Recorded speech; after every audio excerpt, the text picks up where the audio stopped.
Come on. Give it up. Another one. Give it up. One more. Come on. Oh, wait, didn't play again. Well, that's embarrassing. There we go. Again, take your shirts off. You're too kind. Thank you. Thank you. So happy Monday or Wednesday. Jeez Louise. Sorry, I'm late. I had soccer practice I was attending for my son. I So thought we you were were a few taking up minutes. soccer. Yeah. Who won? They were playing a girls' team. They actually won this time. They do that? Is that a thing? They're scrimmaging. So the girls are okay. scrimmaging on one side, they were scrimmaging on the other. So they just played each other. So for funsies, not really official. Yeah. Okay. Not official. All right. So no prison rules. No. It's like elbow one of them. Got it. Jim Carrey style. Oh, yes. Hey, what's up, everybody in the chat? So, today we got a fun episode. I'm excited about this stream. Todd had a great idea since we're doing something sort of Rob Zombie centric on Friday. We got Friday night at the morgue this week, Friday at 10 p.m. Central Time. It is the best one yet because it's going to be talking about Rob Zombie Halloween. And I don't remember whatever year that movie came out, 04, 05, 06, that long ago? Yeah. 06? 07. Wow. Anyway, so whatever issue that is, he's always a fun topic to discuss with all you guys. And of course, we're going to be joined by Alpha Romero for that, per usual, which Alpha popped in the chat. Where's he at? Here he is. What's up, dude? Hey, Alpha. What's up, brother? Hey, I did watch Alpha's, he did a review on the new Night of Living Dead trailer, watch along. Freaking hysterical, dude. I saw the thumbnail. You're a bona fide YouTuber now. Yes. No, I dig it. I'll get to watching it. I was just working all day, but I did see it quickly in passing. And that's one thing we could talk about before we get going. So the topic of the show, keeping it Rob Zombie themed, is we thought to ourselves, we already did a Rob Zombie tier list. We can't retread that. And Todd's like, well, we got to do something Rob Zombie related. I'm like, how about directors who peaked with their first movie? Don't hit me. And it's, it's obviously a thing of opinion. A lot of people think he peaked with the second movie, but I think Todd thinks the first movie is his best, right? So yes, technically he peaked. And now by definition, it doesn't necessarily have to be like a one and done hack. A lot of these guys had more good movies, but technically if their first movie was their best, even if they had other bangers after that, technically that's peaking early. So I haven't looked at the list. Todd sort of curated it. I'm sure it's going to have some of the obvious people on there. Probably. Yeah. I mean, I have my list. I mean, I don't have a ton of people just because we're going to probably dive deep into some of these people and their filmography. So take that to consideration. And it should be an interesting topic. We're not doing it tier list style because I thought that was kind of weird. I'm like, we're going to rank hack directors? Like, that's kind of weird. Like, well, and these aren't hack directors. Yeah, they're not necessarily hack directors. So what we're going to do is we're going to go through them one by one. We're going to share the screen, obviously, and we're going to keep you in suspense. We're going to bring up subject one and discuss, and you guys aren't going to know who subject two is, and we're just going to kind of play it out like that, allow us to marinate on each one of them and really have a discourse. Before we kind of get into that, though, speaking of the Night of Living Dead stuff, well, it's CinemaCon. I think it's CinemaCon that was causing all these these announcements over the weekend, and there was a ton. Let me say hi to people first before we get into that. There was a ton of stuff from CinemaCon, though. Yeah. And I didn't even know this thing was taking place. All of a sudden, there's like all these headlines. I'm like, oh gosh, are these credible sources? Because it's one thing to see like sequel announced with this person, and 9 out of 10 times nowadays on Meta, it's all AI. But well, I never even heard of CinemaCon either, so it just caught me off guard. It's got to be big. Yeah, it's got to be big to be getting all those exclusives. Satan was in here earlier. He says, while I'm at work, boys and girls better be kind to Rob Zombie. Remember, Satan is watching. Oh, that's the hell. That's the hell you live in. You live in the Hot Topic Mall hell where you worship Rob Zombie. Oh, you live in the Radio Rock Festival. Hey, the mall goths. Hey, I love the mall goths, man. He lives in the local radio station Butt Rock Festival hell. Oh, that does sound like a true hell to me. Which I did rewatch Halloween, Rob Zombie's Halloween last night, and I'm gonna save it for Friday. So I haven't seen it since it first came out. And has my opinion changed? You'll have to tune in. Yeah. And I'm going to watch it too Thursday. I've seen it definitely more than once. I can't remember the last time I probably watched it was with a commentary back in the day, probably Jeez, man, it's probably been 8 years at least, and I know it pretty well, but I'm gonna revisit it Thursday, I think. Just kind of see, yeah, go into the Friday episode pretty fresh. Yeah. I've oddly enough, I think I've seen 2 more recently and more often, and I hate that fucking movie. So, I No, mean, I've seen 2 more. Yeah. which is fucking weird. It's like, why do I torture myself? The only reason I've seen 2 more is because I found myself doing like a million commentaries and discussions for it. It's usually through this channel that I'm suffering. I Yeah. would choose to watch You got Halloween. Rob Zombie, you got Scream, you got what's next? I watched Halloween 2 in the theaters, and I thought it was terrible then. And I want to say I watched it again when it came out on DVD, probably with my friend, my horror buddy at the time. And then I think on this channel with like Mac and Zach, I think I literally watched it like twice within a year. I watched it like for our show and then their show. I've just seen it too many times, man. At least 4 or 5 times too many. John, how you doing, brother? I think Toby Hooper is a good example. He's got a few good later films: Salem's Lot, Poltergeist, TCM2, but nothing close to TCM. That he's actually a great candidate. So we'll see if he pops up. Rye Dog, if you ever say another derogatory word about Elvis Aaron Presley in my presence again. Oh God. William Forsythe was hysterical in that. Yeah. Yeah. I was thinking Michelle my bell. Michelle my bell. Yeah, he's the best part about it. I don't want No, I don't want to spoil it. Yeah, you got it Friday. Tune in Friday. Deep dive into that too. Okay, I'll save it. I have one thing I was going to say, but I'll hold it. All right. Yep. God bless the king. Gosh, dude, not to talk about political figures, but I was watching the video where Big Daddy T went to Graceland. Fucking hysterical. I haven't seen anything about it. He went to Graceland, dude, and they were giving him the tour, and there was like a whole media thing, and it was just in true fashion, dude. It was so funny. Like, it's a big deal. It's Elvis, and he couldn't even be upstaged by a dead Elvis, dude. It was funny. He's like, well, I could think of somebody more famous, but okay. He kept doing. It was fucking hysterical. But anyway, Silhouette, thank you so much. You've been a member for 12 months. Thank you for re-upping that. It's a great segue. If you guys want to support us any extra, we do have a membership on YouTube, or if you prefer, we are also on Patreon. Same exact stuff, bonus commentaries and things like that. It's just whatever ecosystem you prefer. And we are going to be doing another member commentary next Friday. And we put out a poll out there. It's still live. We'll probably have that stay live through the weekend, maybe. Yeah, and it's Verhoeven themed. Yeah. So you guys get to choose whether we're going to watch Total Recall, RoboCop, or Starship Troopers.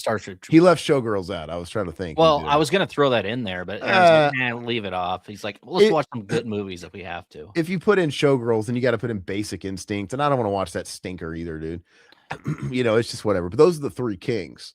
And last we looked, Total Recall was winning, which would make me quite happy.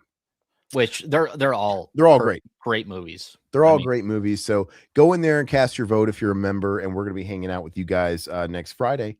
And yeah, it'll be a good time. Let's see. What's up? Yep. Dead or Alive, you're coming with me, guys. All right. Let's see. Yeah, that new Euphoria season came out, and I'm watching Daredevil instead. I don't give a shit about it. My wife watched the first season or 2 seasons of Euphoria, and I totally tuned out. Like there's a lot of shows that we watch together, and every now and again there's just like a show where I'm like, yeah, you can have that one. And that was one of the ones I just didn't want to watch. So is Sydney Sweeney starring in that show, or she's one of the stars? Okay, so I need to watch it then. She gets naked a lot. I know that's why I need to watch it. Big naked tits and fuck scenes, and it's pretty graphic. Okay, is that an HBO? It's an HBO show. Okay, I'll watch it. That's what made her famous, Todd, was that show. Well, I didn't know, dude. I'm an old fart, dude. You could just go to Mr. Skin and get the good stuff and not have to watch the shitty show. Yeah, Mr. Skin, dude. I need the build up, dude. I need the storyline. Well, I would like pop in and out, and I would see what the show was about, and like I'd walk in on certain scenes, like, yeah, this is not my kind of show. Like lots of very modern day stuff where you have like trans people and a lot of straight guys fucking gay people. It's a lot of that stuff where Oh, it's it like, is. Okay. yeah, it's not going to be your type of show, Todd. Oh, okay. That's what I'm saying. Just go to Mr. Skin and Okay. get the stuff you want. All right. And then a lot of drugs and stuff. Like sometimes it gets depressing, dude, when I'm watching stuff with like drug use, and I'm like, it's kind of depression porn. I know it's A24, but whatever. That's just my opinion. Go ahead and watch it. It's just got a lot of that bullshit. Maybe I'll watch one episode and see. The one on Mr. Skin. No, Yeah. I was kidding. I did. Well, I went and I cheated and watched one online. One of it was just the good stuff. It was just I'm like that. I'm good. 10 out of 10. There we go. Whatever. Renew it. I don't care. As long as they put these clips online afterwards. Let's see here. Yeah, Vincent D'Onofrio. I have no desire to watch any of these Disney Marvel shows, if I got to be honest with you. Yeah, I'm not into that. And I love Daredevil when it was on Netflix before Disney bought like the TV like division. I was kind of about it. Like the Netflix Daredevil show was like R-rated and stuff like that, and they had the Punisher. I'm like, this is cool, and I really like that first few seasons of that. And but ever since he came over to Disney, and it's just they pussified it and took out the violence. And I haven't watched it. I just don't want to. But I like those actors. I think they're good. Vincent D'Onofrio is awesome. I think he at least on the Netflix show, he was awesome as Kingpin. But anyway, it is what it is. You know, they're not gonna keep everybody around forever. I will watch X-Men. The X-Men cartoon when it comes back, though. Eli Roth peaked with Cabin Fever. Green Inferno was a Cannibal Hologram love letter. It's a Cannibal Hologram. That's probably a typo, but it's the worst, man. And I love cannibal films, but he really screwed up that movie. That movie is god awful. I can't stand that Green Inferno. Oh, he said a hologram on purpose because you know, then maybe that word will trigger. That's good. Thank you for thinking of us. I appreciate that. Yeah, no, Eli Roth better be on this list because I think he's public enemy number one, dude. I'm out for him. Oh, come on. Why? I love Eli. Because he fits the criteria of somebody that peaked at the beginning. But okay, even if you love the guy, let's see. Yeah, oops, sorry, I put that. Yeah, it does stink like Alfa Romero all of a sudden. Nah, he showed up in the chat. You got your buddy Drone of the Dead. He commented on our shirt listing, so maybe we should talk about that. We put together a exclusive Living Dead Weekend t-shirt. We have a new store that launched. If you guys want to jump over there and check it out, soft launch.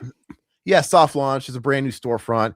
I mean, Todd can say it's a soft launch, but he pretty much blasted it everywhere, so it's not really a soft launch. Means you don't advertise it. So we advertise to people on YouTube. That's it. You can't put the cat back in the bag, Todd. Anyway, it's there, the poster there. So we have a new storefront. Go ahead and check it out. We do have a Living Dead Weekend shirt that's there. I ordered mine. We're going to be wearing ours. Yep. Mine will come next week. Feel free if you want to wait till I get mine and I wear it on stream. I don't care. But yeah, check it out. Help us out. New storefront. Didn't really like the other one. They took forever. A lot of problems with those guys. Yeah. Their quality was amazing, but just they went to shit in recent years. So excited about the new ones. So check that out. Let's see here. I smell like man, damn it. I ooze machismo. I ooze cum, dude. I want to hear about that's the appropriate response, dude. Satan's watching for Rob Zombie slander. That's fine. It's gonna happen. He's a Rob Zombie mark, isn't he? That's cool, man. Todd is too. I love the guy. Barker with Hellraiser. Technically, Barker could be on this list too, but however, who knows? Looks like he is. No, I never said he was. I've got my opinions on that. You can't weigh these guys out the same. Barker only had a few things, and he was out. So, some of these only were one-hit wonders. So yeah. I'd say 95% of the great movies out there were by guys that never really did another great movie. Gosh, I think one of my favorite movies of all time is Midnight Run. I think that guy went on to do like fucking Air Bud, and that was it. Like, what the fuck? Which, by the way, there's a new Air Bud movie. That's one of the movies that they premiered at CinemaCon. They're rebooting Air Bud. Why? Like, I know they had all those like direct to fucking Walmart video Air Buddies, Space Buddies, but they're rebooting like a theatrical new Air Bud, like an actual money one. And the article going around was that this one acknowledges the original Air Bud's dead. And they got like a statue to him. Well, it was fucking like 25, 30 years ago. Of course he's dead. Yeah. But so Air Bud, not that you guys give a shit about that, new Air Bud. they announced Longlegs 2, which it's got to be a prequel, right? I would think so. Which I guess I really despise origin stories, and we'll get into this on Rob Zombie Friday, but I don't. We very, very rarely ever require an origin story. So, but I get it. If people like Longlegs a lot, I dug Longlegs. I thought it was great, but I think they should have just left it at the Longlegs. That's it. It's like, oh gosh, we have this pressure.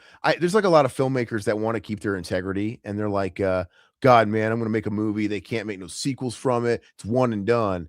But then, like, the money still talks. It doesn't matter if you left it open ended or not, because you just leave it open. Be like, oh, we'll just tell the origin story. Well, it wasn't really a slasher film. You can do that with slasher films, just like Damien Leone, how he can make 1 million of those Terrifier movies and they'll sell. But I mean, if you're coming out with a new one of this, I mean, I kind of ruins it for me, man. I like all the subtle nods that he was like an ex-metal guy that was trying to make it in the music biz and fell into occultism. And you just kind of get that in his character and how he looks and stuff. I love that. I don't really want to see him trying to make it and be like Sammy Kerr and shit. I don't want to see all of it. It's the same thing as Weapons. I mean, they're coming out with the sequel to that. They're doing a sequel, or the prequel with what's her name? Aunt Gladys. Aunt Gladys. Dude, what the hell? That's so lame. Yeah. And of course, they're all going to say yes because, you know, Amy Madigan won an Oscar and brought her out of obscurity. And is Kreger's doing it? I don't know. I'll have to go back and look. I really hate this stuff. Speaking of Kreger's, they showed at CinemaCon first look at the Resident Evil movie, and the guy who plays sort of the doped up guy in the park in Weapons, he's playing our lead in the Resident Evil movie, which should be good. He looks good. I'm like, you know, because he's doing the whole thing is he's doing this thing where he's not utilizing any of the characters or any of that stuff from the games, but it's existing in the universe, and everything else is gonna be very faithful.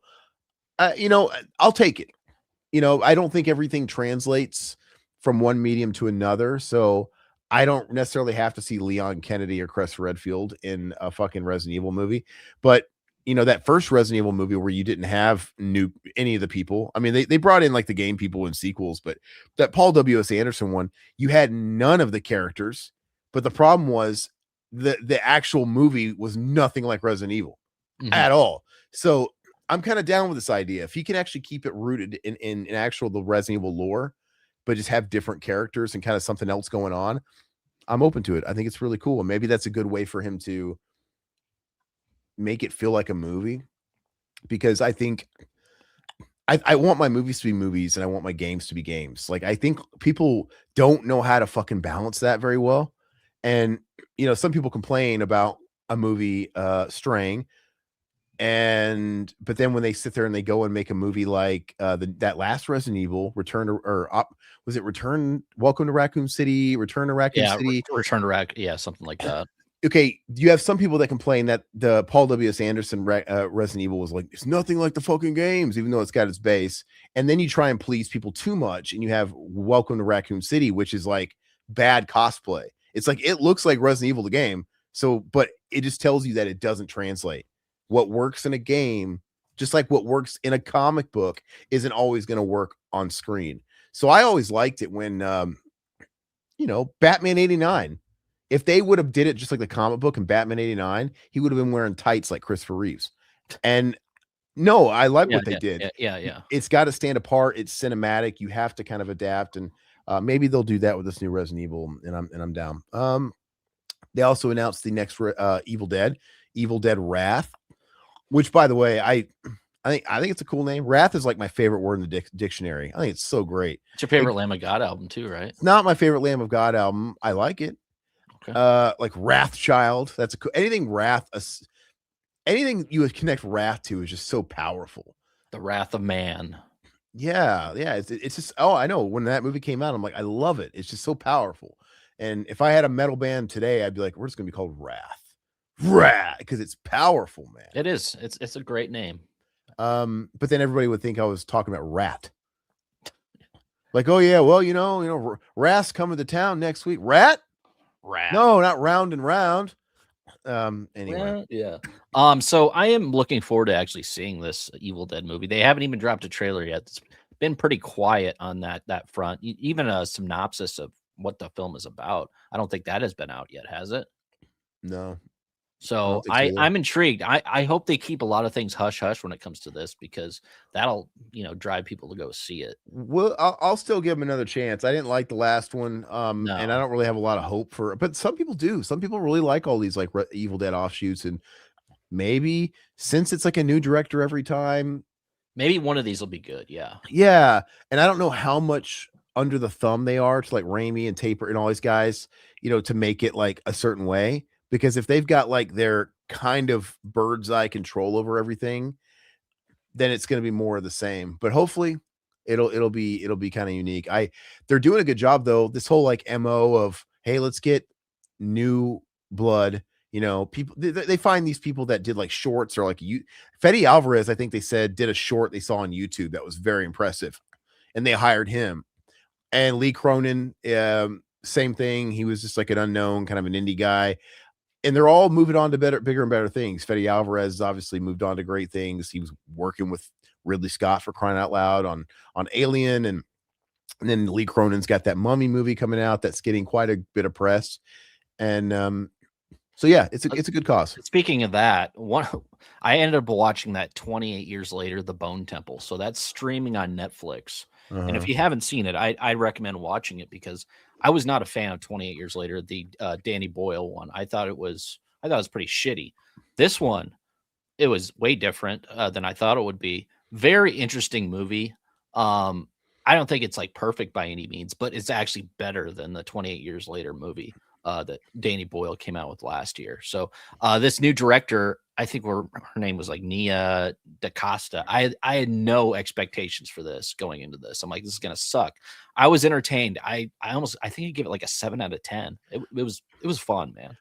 I think the general consensus was that it was a lot better than the last movie. It was.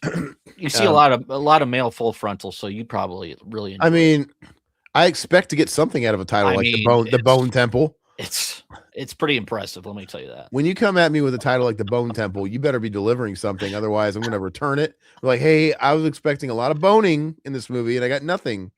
And if you like satanic cults, I mean, it should be up your alley, because it's pretty neat what they do with it.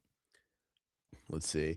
Well, at least Revival House is free on Wednesday and Friday nights. Podcast that shall not be named loves paywalls more than free viewers. Wait, Dead Pit? I just assume whenever you guys say that, you mean Dead Pit. I have no idea. But don't they stream? Or they don't stream? I don't follow it anymore. Who knows? I know they post like clips and at least videos. Like, is that like part of like a bigger stream that was behind a paywall or something? I'm not sure. I've been watching a whole hell of a lot of podcasts.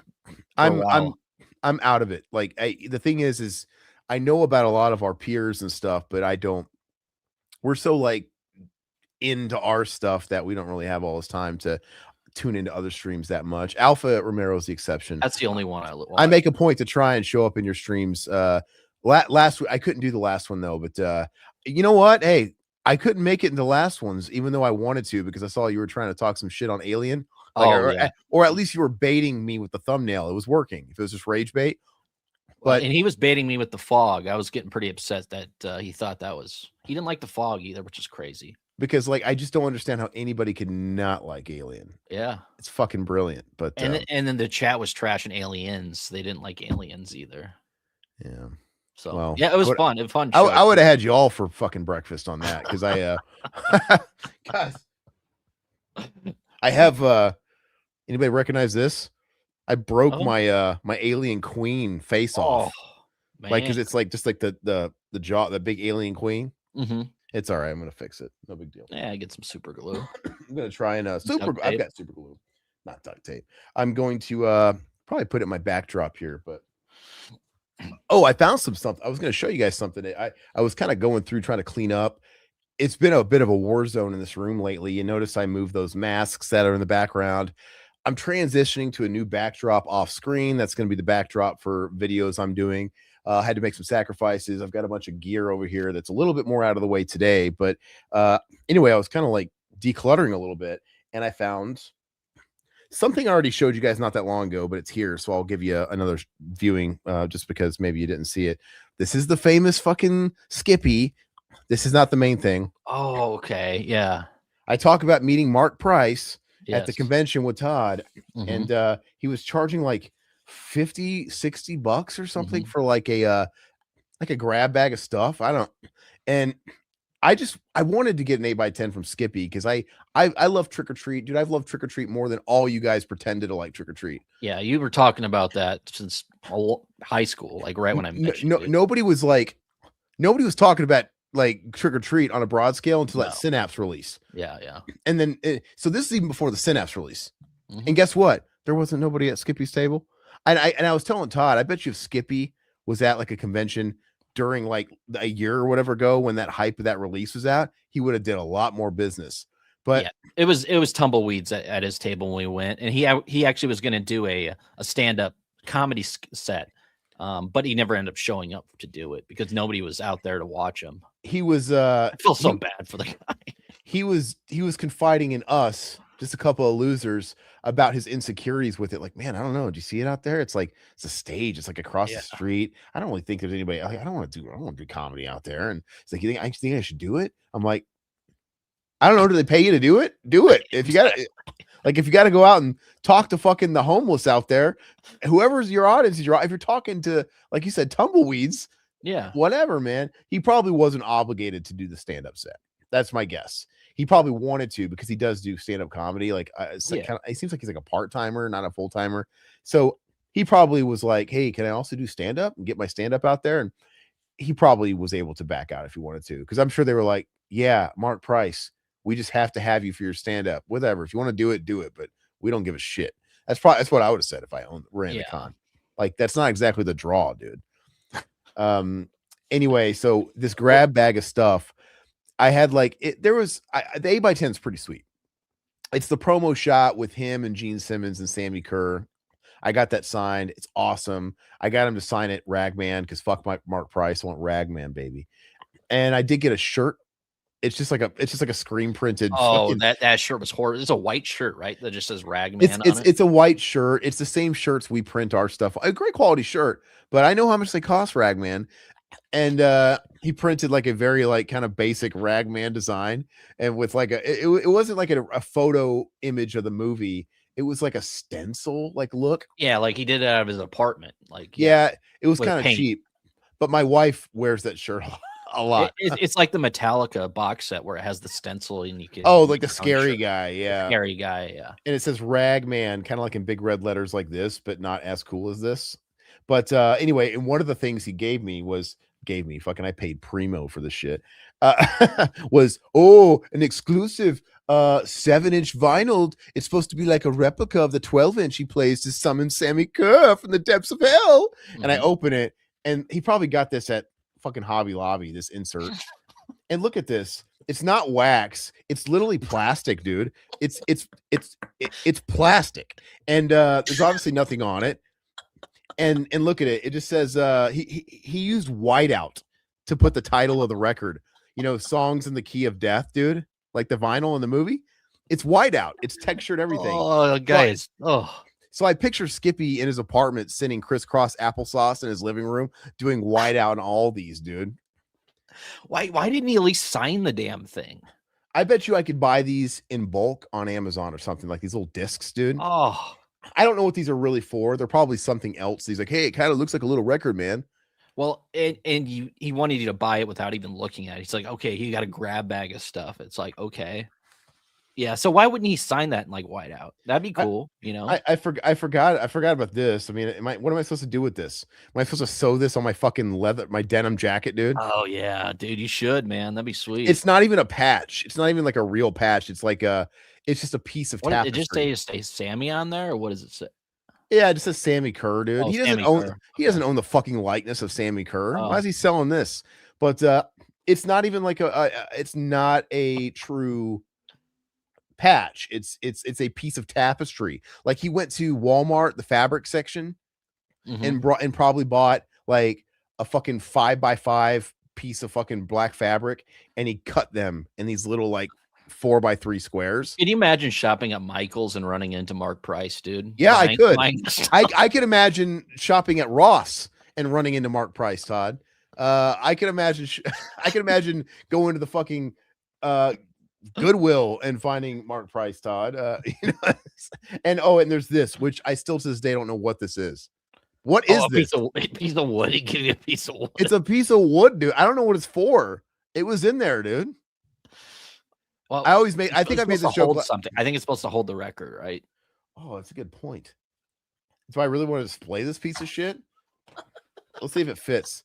I thought I was supposed to stick it up my ass. At least that's what I've been doing with it. Get my money's worth, dude. Stinks. Smells like Mark Price, dude, and me mixed. He was doing it first, dude. If the record's supposed to go in here, it doesn't fit. Oh my god, it doesn't fit. It just has a little notch in it, right? It's got a little slit, dude. Oh, okay. But I don't know if that's just for the maybe the wood just split. Maybe the paper that's for the outside of the record. Or the wood just split over the last 10 years. Yeah. Nothing fits in it. You know what I mean? Yeah. What am I supposed to do, dude? Am I supposed to be proud of this shit and put it on display, dude? Like even this, it doesn't fit. It doesn't fit. I think the wood split. Anyway, the other thing I found that was new. Sorry, I'm going off on a tangent. No, that's great. That's great. After watching the new Night trailer, I'm ready to just submit to our eventual AI overlords. Yeah. Well, anyway, I do want to see the new Night trailer because he brought that up. It was directed by was it Fred Olen Ray's son, which Fred Olen Ray was the one that actually directed our favorite movie, Evil Toons. So maybe it will be good. I doubt it. I don't think Evil Toons was good because of him. I think it was good because of Monique Gabrielle. And you know, our boy Die Hard was in that movie. And you know, and Carradine. Yeah, Die Hard. Oh, he died hard. Yeah. And you know, it's got a bootleg Necronomicon and amazing artwork. It's at least better than Cool World. Yeah. Not really. Anyway, so I found this too. This is from another convention we went to. This is from a convention in 2014, I think. We were speaking about Charles Band, I think, last week.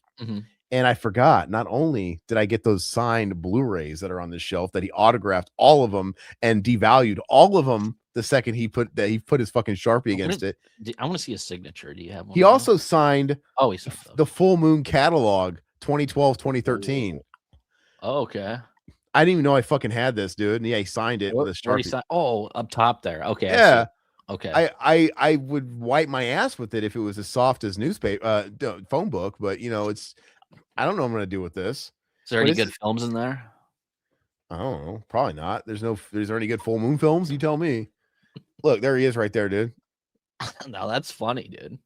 Oh, it's going out of focus, but nice guy. But this is when they were trying to launch that streaming service. You know, a good idea and concept if you actually have good movies, but you know, but the price is right. It was so cheap. Like I've said it before, I'll say it again.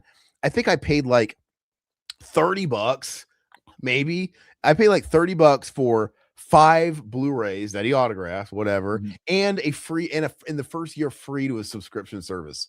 And then you canceled it right afterwards. Yeah, and I had it for a whole year, but I canceled. I'm like, I'm not fucking renewing that. Yeah. But I did have it. I didn't watch it once. I went on the app once to look through, but I never actually watched anything. I'm like, wow, all this is shit. It's absolute trash.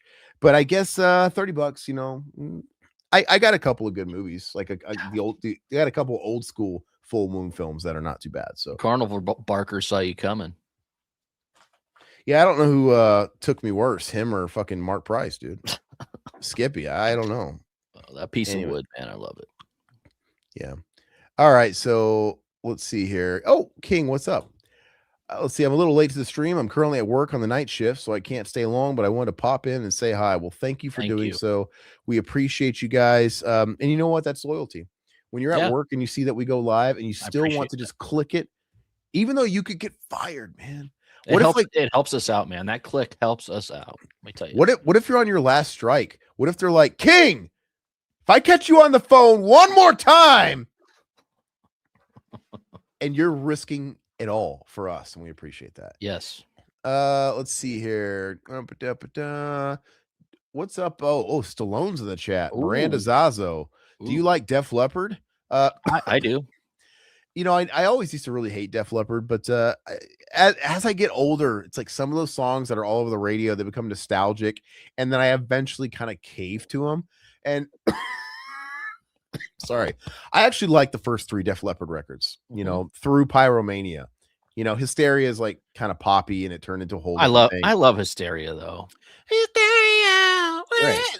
Pyromania is way better, but I'm not like a huge fan. I did go to see that Boomer Motley Crue, Def Leppard, Poison tour Mhm. some Was it years back. depressing? Yeah, Yeah. it was really depressing because I'm wearing a Metallica shirt right now. Metallica is like what a band like Motley Crue wishes they were, just because when you go see Metallica, they can fill out the whole stadium. I saw these bands. This is like 3 headliners plus like Joan Jett. They were playing the same stadium, but they had to half dome it. Oh yeah, yeah. They had to pull the stage in the middle and cut off like half the stadium. So instead of like 60,000 people, they were playing to maybe 30 if they were lucky. This is Def Leppard. And when you go to a Metallica show, they play in the round and they pack it out, and it's literally everybody. It's little kids on fucking parents' shoulders. You see old old people with like breathing tubes, dude, and oxygen tanks. Oh yeah. You see teenagers. You see everybody. Like they have mastered like Promoting to everybody. Yeah. they've mastered being future proof, Mhm. because all you have to do is appeal to more than one generation and you're fucking set. Because if you can get past your generation, then the next generation is going to pass them on to it's like a domino effect. Well, and you throw your stuff on Stranger Things, the current stuff, that's hot.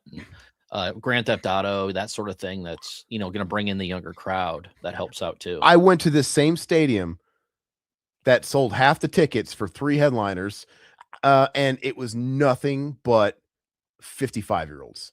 Mm. And it was the proof. I was like, I felt so weird, dude. Me and my wife were like, God, we're the youngest people here, and that's saying something. And it was funny. These people were having a good time. I was watching all these middle-aged couples, dude. Like they were coming in dressed like Vince Neil. These are like 50-year-olds that are like fucking 100 pounds overweight now, and they're all just reliving the 80s. So they're having a great time. They were coming in with like wigs, dude, and bandanas and cut off denim jackets. And when they were playing like Pour Some Sugar on Me, or they were playing like Wild Side, they're like dancing with each other, bumping and grinding. I'm watching these old fat people bump and grind, dude. It's just like I was like, this is hilarious. This whole thing is really fun. It was just like when I saw Judas Priest a few years ago with Pat, and we're the youngest people there, and it was kind of depressing, even though Rob Halford sounded amazing. Yeah, he sounds great. Vince Neil, the fucking Motley Crue, He sounds terrible. the whole Motley Crue show was on backing tracks, I swear, except for Vince Neil. For some reason, he sounded like shit, and the whole band's playing to a tape. I'm like, just go all the way. If you're gonna do this, make the guy that actually needs it sound listenable. How does Joe Elliott still sound? Okay, he sounds okay. Okay. They were if you're putting a gun to my head, I like those older Crew records better than I like fucking Def Leppard, and Def Leppard was the best part of that concert. Oh, the first Crew record, still probably one of my favorites. But I don't think I love any Crew record, like a love. I like the early Crew records. But anyway, that's that. Why am I talking about those guys? Oh, it's so funny, dude. Like, last thing I'll say, Tommy Lee, dude. This is like around the time he went on Instagram and posted his big schlong overnight. And everybody's like making a big deal. Like, what the fuck are you doing? He posted his fucking like 10-inch hog. Like, you can't, like, you're like 60, dude. You can't do that, man. He's 60. There's kids on there. He is a 60-year-old man. He's still trying to play that guy. Anyway, he at the concert, he comes out with this Garth Brooks fucking mic, and he's coming out with his cell phone. He's like, I want to see everybody's titties. Come on, let me see those titties. And I'm like, you're 60, dude. And you look at and you're trying to get these fucking old chicks to like show their racks, dude. It's like, God, dude, you have kids, dude. I don't know. You can't get away with that when you're 60. He was trying to get away with stuff that bands don't get away with even young today. People don't, dude. The culture has changed quite a bit. I got in right on the cusp. When I saw Metallica the first time in 2003 on the Summer Sanitarium tour with Limp Bizkit and Linkin Park, rest in peace, Chester, and they were doing the Meteora stuff and Deftones and Mudvayne. That was my first time seeing them. It was in 2003, and there was a chick. I was like on the floor, and then this chick got up on her guy's shoulders, and I was talking to her in between the bands, and she was a nice kind of like late 30s, maybe 40-year-old woman, and she just fucking takes off her top. Like, you've been talking to this like 15-year-old, and now you're just pulling out your triple D jugs right in front of me. You know I'm a kid, and I'm with my dad, and it's just like, yeah, this is a thing, and it never saw it again. Yeah, it stopped cold turkey after that. So I got a glimpse of it a little bit. there you Remember go. in Woodstock 99, dude, you watch those documentaries, people were like taking off their tops, and like random guys were just groping them and squeezing them, and it's like, it's like, that's what killed it, by the way. Yeah. Anyway, way to ruin a good time, Fred Durst. No, I'm just kidding. Blame Fred. Come on. Let's see here. Yeah, Return to Raccoon City. Sorry. Or Welcome. It was which one is it? Now you're confusing the shit out of me. I think it's Welcome. Ashes of the Wake is my favorite Lamb of God album. Mine too. It's very close with Palaces. Very close. Ever since they released the production value is kind of shitty though. No, not ever since they put out that remix remastered. It's really good, but it's still not as good as Palaces. It's very close. Ashes. But that remix, that when they fixed the album on the 10th anniversary, no, it sounds a lot better. It sounds awesome. Like I wouldn't change it. But they're very, very close. But I'll usually swing Ashes. Evil Dead Rise was okay. Hi, James. What's up, brother? Good to see you in here. I thought it was kind of forgettable. John Alpha, my Phantasm review comes out Friday. Hell yeah, man. Yeah. So you're a Phantasm guy? I've never been a big Phantasm guy. Revenge of the Sis was the podcast that shall not be named. Revenge of the Sis. The fuck is that? Never heard of them. I'm going to Google it because I'm just curious. I've never heard of them. No. Revenge of the Sis. Like cis white males, I'm guessing. That's the joke, I bet. Probably. I'll have to check it out later. Yeah. All right, let's see. Blado, what's up, dude? How you doing, man? Hey, Blaine. New horror film called Obsession looks good. Yeah, I did. Who is? Obsession. I know I've seen that. Who is in that? Who is in that? This is Curry Barker. Who's that? I don't know. I don't know who this is. Oh, it's directed by Curry Barker. Yeah, I did see a trailer for this, and this does look good. I actually put in for a screener copy to see if we can actually get it because I want to watch this one.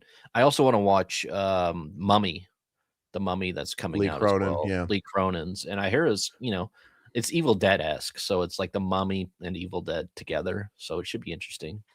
Obsession's a butt plug, dude. It's also a cologne. I don't know. You guys ever dig into trauma films? I just rewatched Luther the Geek today. So wacky and fun. Yeah, I've seen a few trauma. I have hit or miss for me. Yeah. I haven't seen all the trauma that everybody talks about just because, like, I'm not like in love with them. I really have. I love the original Toxic Avenger. I think it's a lot of fun, but even that, it's not like so great. I have to go watch all of the catalog. It's hard to watch those by yourself. I mean, if you're with a crew or with some people, then it's fun. But if not, then it's not something I want to watch by myself. Class of Nukem High, right? That's trauma, right? Yeah. Yeah, I was telling one of the guys from Class of Nukem High auditioned for my film. I didn't cast him. It's funny. Hey, what's up, Cross-Eye Luigi? Loyal to the night shifts. Dude, I miss it. I'm a night owl. I've never gotten used to, I've been working sort of a normal 8 to 5 type of work shift for 10 years now. And no, I'm just a night owl. I never got used to it. And I it's just burned in me, man. I used to work like 4 p.m. to like midnight. My favorite type of shift I got to work ever was when I was like kind of like the mid guy where I'd work 11 to 7:30. Perfect, dude. You get to sleep in a little bit, you get to stay up late, and then when you get out of work, it's dinner time, so you get to go enjoy dinner somewhere and pick up something on the way home and play games all night. It's amazing. Well, 9 to 1 is like when I get everything done, like online. Like it's nice that I have that quiet time, away from the kids and wife, and I can actually work. Oh, hi, Wolf Rain. Hey, Wolf. what a way to tag yourself. Thanks for coming in. Coming. When I saw CCR, the entire front row was a sea of gray hair. It was fun as hell. Yeah. Credence, dude. Yeah. Yeah. For a guy who claims he doesn't like new metal, Aaron sure talks about it a lot. No, I was going to see Metallica, and it was in 03, So the package was a bunch of new metal bands because Limp Bizkit was still hanging on by a thread at the time. Linkin Park was fucking peaking, and yeah, whatever. What the fuck? I don't give a shit, John. Whatever. It is what it is. I can't dictate what the markets wanted at the time. I bought a Metallica ticket. I had to stay there for the rest. You know, it was a great show though. I do feel fortunate because there's like there's a few artists that I never got to see that I actually genuinely like. Like I never got to see Dimebag Darrell live. Oh, he's dead. I'll never get to. Either. I never had a chance to see Pink Floyd, but there was a part of me that always wished they took that bag and reunited like 15 years ago. Because they were trying to get him when they did Live Earth, they were trying to get him to reunite for a tour because they made that appearance. And I'm like, oh, maybe I'll get to see Pink Floyd. Never going to happen. You know, obviously the band's dying off now at this point, and you're never going to see fucking Gilmore with Waters ever again. No, you'll never see that. He's pretty much done in the eyes of many people. Yeah. But you know what? I was never a Linkin Park guy, and I got to see Linkin Park at their peak. So, and I know I see videos online. There's people that are saying their testimony, like, oh, I never got to see him. I regret it so much. And I'm like, hey, I did. I would trade my memory for somebody else's memory seeing like Pantera. Which that first Linkin Park album's their best. I mean, Hybrid Theory is fantastic and still is. I listen to it quite a bit. Hey, thanks so much, Sil, for the tip. Anthony Starr, yeah, he plays Homelander, should play the live action Wesker. Yeah, I know fans have been petitioning for that. I think he commented on it recently saying he was too old for the role, but you know, yeah, I think he'd be a great Wesker. I saw the Faces of Death remake. It blows. No interest. Yeah. I've heard some people really like it, man. So I'm interested. The Clayface movie footage was shown at CinemaCon. It's like The Fly. And according to reports, Batman will not appear. It's shortly before he arrives back in Gotham, but it sounds totally Cronenberg. The fact that they are making a Clayface movie. Interesting. What? Like, is he really worth having his own stand? He's not big enough. He's not known enough. Like you're Clay. Do they not learn from when Sony gave Kraven the Hunter his own movie from the Spider-Man universe? That movie tanked. Yeah. You know, they had modest hits with the Venom movies, but Venom is very known. He's very popular, but even that was like, I roll my eyes. Like, we're really doing Venom movies, guys. Yeah, Venom's pretty. I mean, even with the kids, dude. My kids know who Venom is, and I'm like, I don't know who Venom is. But the fact that they gave him a villain his own, like, we don't need. But he's known enough to where people went and saw the movies, and they made 3 of those fucking things, and these suck. We ended up watching the first one for about half an hour. My kids were like, I'm done with this. It's nothing like Venom. No. It's like, what is this? But yeah, it's a bastardized Ace and other stuff. But anyway. They didn't learn from Morbius. Let's give a fucking a C-tier Spider-Man villain a movie, and let's make him a hero, and let's star Jared Leto. I used to love the Morbius comics as a kid, though. I think he's a great character, but is he really bankable to make a whole fucking movie around him? You can't do it. And yeah, like I said, Kraven the Hunter. Yeah, let's do Clayface. Let's get even more obscure on us. But it is what it is, you know. They're gonna do whatever they gotta do. They're all trying to have their Guardians of the Galaxy moment because Guardians of the Galaxy did that. They took a very obscure comic book that wasn't even that old. It was only like maybe not even 20. It had come out. I think Guardians of the Galaxy launched in like the turn of the 2000s. It wasn't even an old IP, and they had a smash hit with it. I think everybody's trying to get lucky for that untapped IP to blow up in cinema form. But anyway, face melting with eyeballs flushing out. Toxic Avenger is a classic, but I don't like any other trauma film. Him falling apart in a hospital bed or a bathtub wiping his face off. Yeah. What's up? Thank you again, Silhouette. My guy, you're too good for us. Oh, man, I got a sore throat. I kind of want to sing this, but I do sing the I Stand Alone live from time to time, but I really don't like Godsmack. Come on, Sully. Yeah, they're not worth it right now. They ain't worth it. Appreciate it. What's up? Oh, Stezio Dicardi. Hey guys, longtime listener, first time caller. No, actually, Alpha Romero sent me here. Looking forward to regular viewing. Awesome. I appreciate that. Hey, so hopefully you're going to tune in Friday with Alpha and us, you know, on our Friday nights at the Morgue, where we're going to be doing the Rob Zombie issue where he was promoting the, at the time, upcoming Halloween remake. It's going to be a great one. And it's going to be our 3rd episode of that. So check out the last couple we did with them. It was fantastic times. So thank you so much.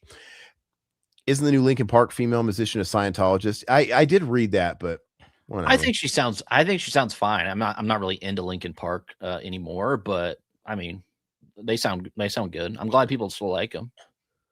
1. Wait, let the bodies hit the floor. 2.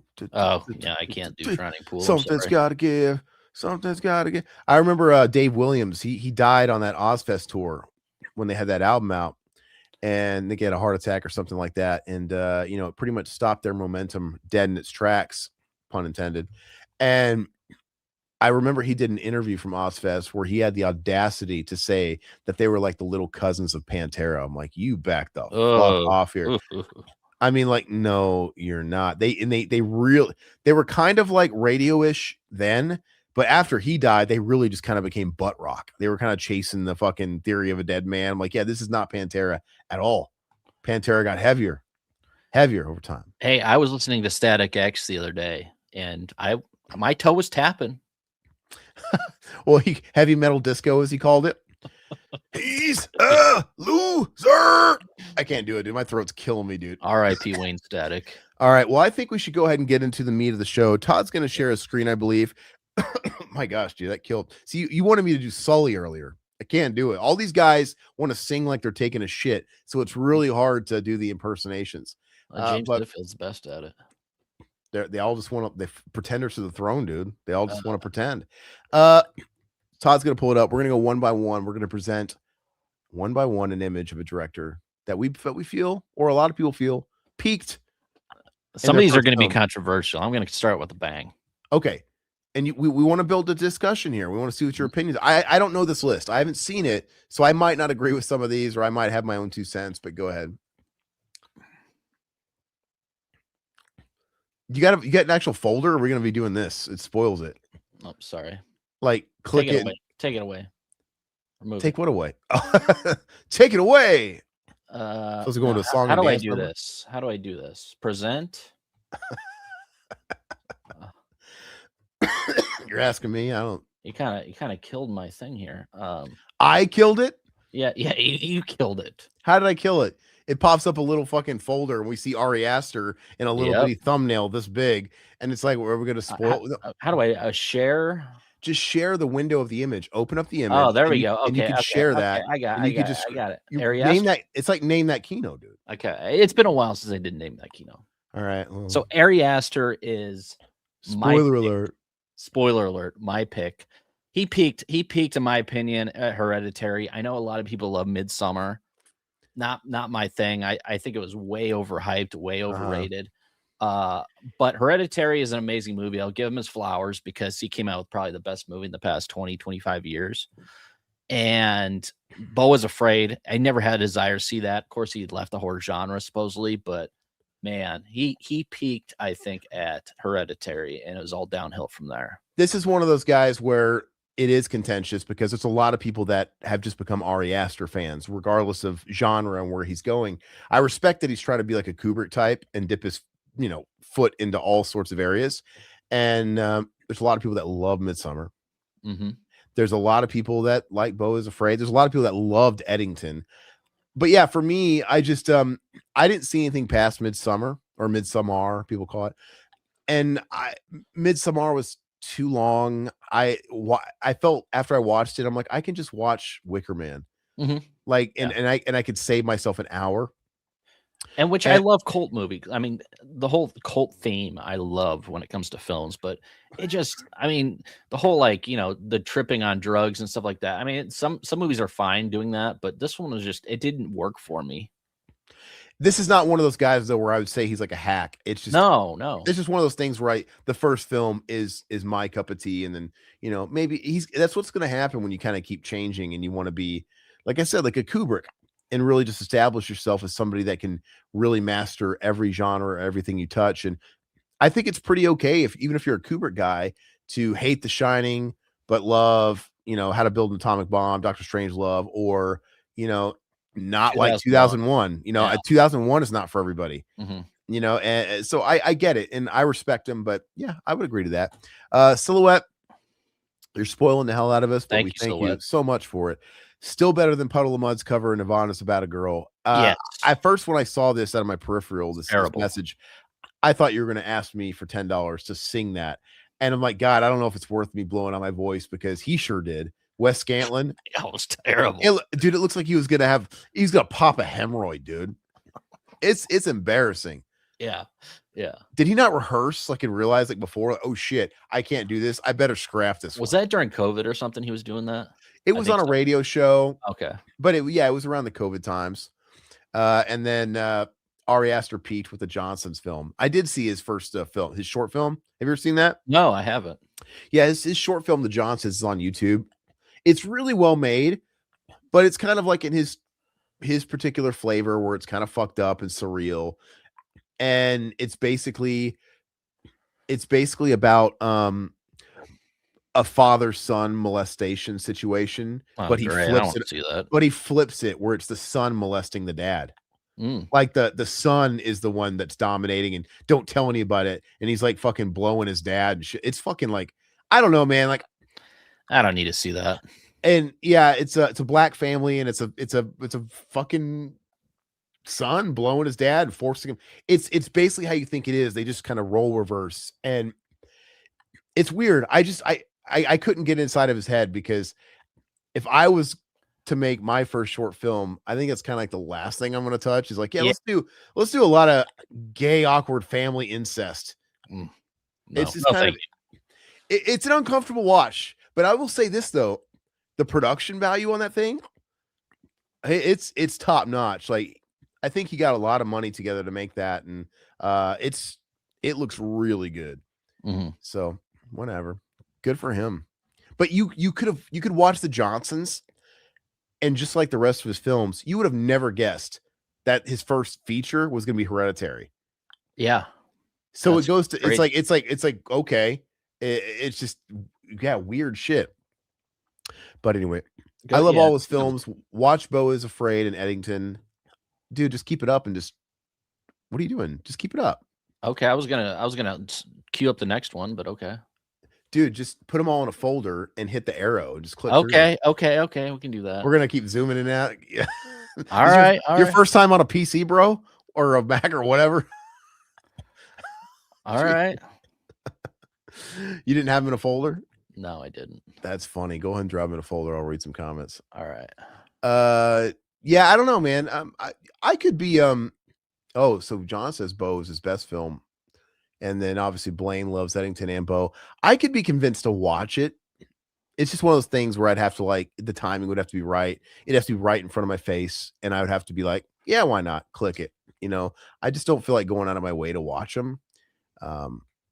Yeah. Let's see. Puddle of Mud left a puddle of Cobain's grave after that. Midsummer is a long, boring remake of Wicker Man. Yeah. You should watch all of his work before hating on him. I wasn't hating on him. We're not hating on any of these directors. We're saying they peaked. Oh, I'm going to hate on some of them, but I wasn't hating on them. I said I saw that in Midsummer, and I didn't care for Midsummer. It just wasn't my thing. But I loved Hereditary. The Johnsons, even that short film that was referenced earlier, very well made. Not my cup of tea. It's just it's a good thing it was only like 15 minutes long, because I don't think I could have watched a whole feature around that. But Daddy Cheek clapping good. That's gross, dude. 2001's a boring but mesmerizing masterpiece. Yeah, it's one of those substance over anything else type of thing. But let's see. Never make your student film or first film about SA. Yeah, I don't know, man. It's just and it's one thing to have that as part of your story, and there be things about it that's implied, or maybe like subtext, whatever. That's whatever. But he was like in your face with it, and that was the shocking element of it. And it's literally the first thing you see in the film. It's the first scene. It's like his son going down on his dad or whatever. And I think they kind of do like a twist in the beginning, like you assume it's the dad molesting the kid, but then it's like after he's done, the kid's like, and don't you fucking tell anybody. Like, what the fuck? Like he's bullying him, dude. Just remember the rib cage and the toe sticking out of the dirt, Midsummer, and the burning bear suit. Just madness. Can't remember anything else. This Aster disrespect is appalling. I love that fucking nerd. Well, maybe I feel Alien disrespect is appalling. You like you know what I'm saying? You know what I'm saying? No, it's okay. Are we ready to go? Yeah. All right. But yeah, like I said, there's no there's no shame on him at all. Like I think he's very talented. I actually think he's got big balls to be that guy that refuses to be like shoved in a peg, right? He's a square. He is a square peg, and you know, you got to take big swings. So you're not gonna have everybody on board when you're taking those kind of swings. So it's not a dig on Ari. So, and it's not a dig on Toby Hooper either, because Mhm. Toby Hooper, I mean, of course, he peaked at Texas Chainsaw Massacre. He's got other good films. Yeah, But yeah. by definition, if TCM is his best film and it was his first film, that's technically the peak. You know, TCM 2 is really good, and you know, Poltergeist is fun. A lot of people love Poltergeist on a mainstream level. And I love Mathilda May. Why can't I spit it out? Life Force. Yeah, Life Force. Life Force is great. Life Force is really good. Eaten Alive, I love Eaten Alive too, but I mean, these aren't like Texas Chainsaw worthy. I mean, but they're solid films. He never had a film that lived up to the legacy that TCM created. So yeah, by definition, he technically peaked, even though he had some bangers after that. Like, sorry about my cough, guys. But what do you guys think about oh yeah, and Funhouse? We love Funhouse. Oh yeah, Funhouse is, I mean, that's top G right there. It's an amazing movie. Yeah. But you know what? And honestly, if you put a gun in my head on like which one I want to watch on a given night, I'm probably gonna say Funhouse. It's just yeah, you're crazy. It's not as good, but it's a fucking more watchable movie on a given night. It's a fun movie to put on. I can't watch TCM any night. It's just not that kind of movie. I don't think the pacing of Funhouse is as good as the pacing of TCM. But anyway, he's got a lot of good films. But Funhouse doesn't have the legacy. It just doesn't. Silhouette, thanks again, brother. Every director in the late 60s, early 70s looked like this. Bushy hair, giant glasses, and hipster beard, and probably a big bush too. You know? He looks like dude, fucking Spielberg looks just like this too back in the day. Yeah, they all look like this. There's no shame in your first work being your best. The Doors and King Crimson were great bands who peaked with their first work. Fair enough. I don't know, man. I like King Crimson. I like shit like Red and Lizard and stuff like that. But yeah, I get it, man. People say that about Guns N' Roses, dude. Fucking it's basically just been torn off their first album for fucking 40 years, you know. It is what it is, man. Let's see. Life Force, best space bajubies ever. I love it, dude. It's just it's a feast for the eyes, not just the pretty Mathilda May, but just I love stuff in space. The idea of like space vampires, and it's got those Return of Living Dead effects, you know. And you got an early appearance from Captain Picard, which is a lot of fun. I just think visually it's striking. It actually doesn't even feel like a Toby Hooper movie necessarily. It kind of really doesn't. No, it doesn't. So I absolutely love. In fact, I think I'm due for a rewatch of that. It's been a minute. I actually haven't watched my 4K of it. Well, I think Scream Factory came out 2 or 3 years ago, I believe, and that was the last time I saw it. But I do need to rewatch it as well. I rewatched it just a few years ago on the Blu-ray, and I've since gotten the 4K, and I haven't watched it. I'm the kind of guy these days where, you know, I can't watch a movie more than once in a year because there's just so much to do. I don't have that much time, to be honest with you. And if I do get any time to watch something, I'm really trying to like scratch stuff off the list that I haven't seen yet. I really try and make a point, because I used to be real bad about just kind of returning to the old favorites, the comfort foods. And I'm trying to be better about branching out and not relying on that so much, because there's a lot of stuff out there that I want to get to. So it is now time to rewatch it. So I'll have to pull it out.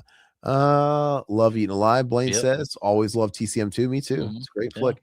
Kubrick and George Lucas too. Yeah, they all look like that shit.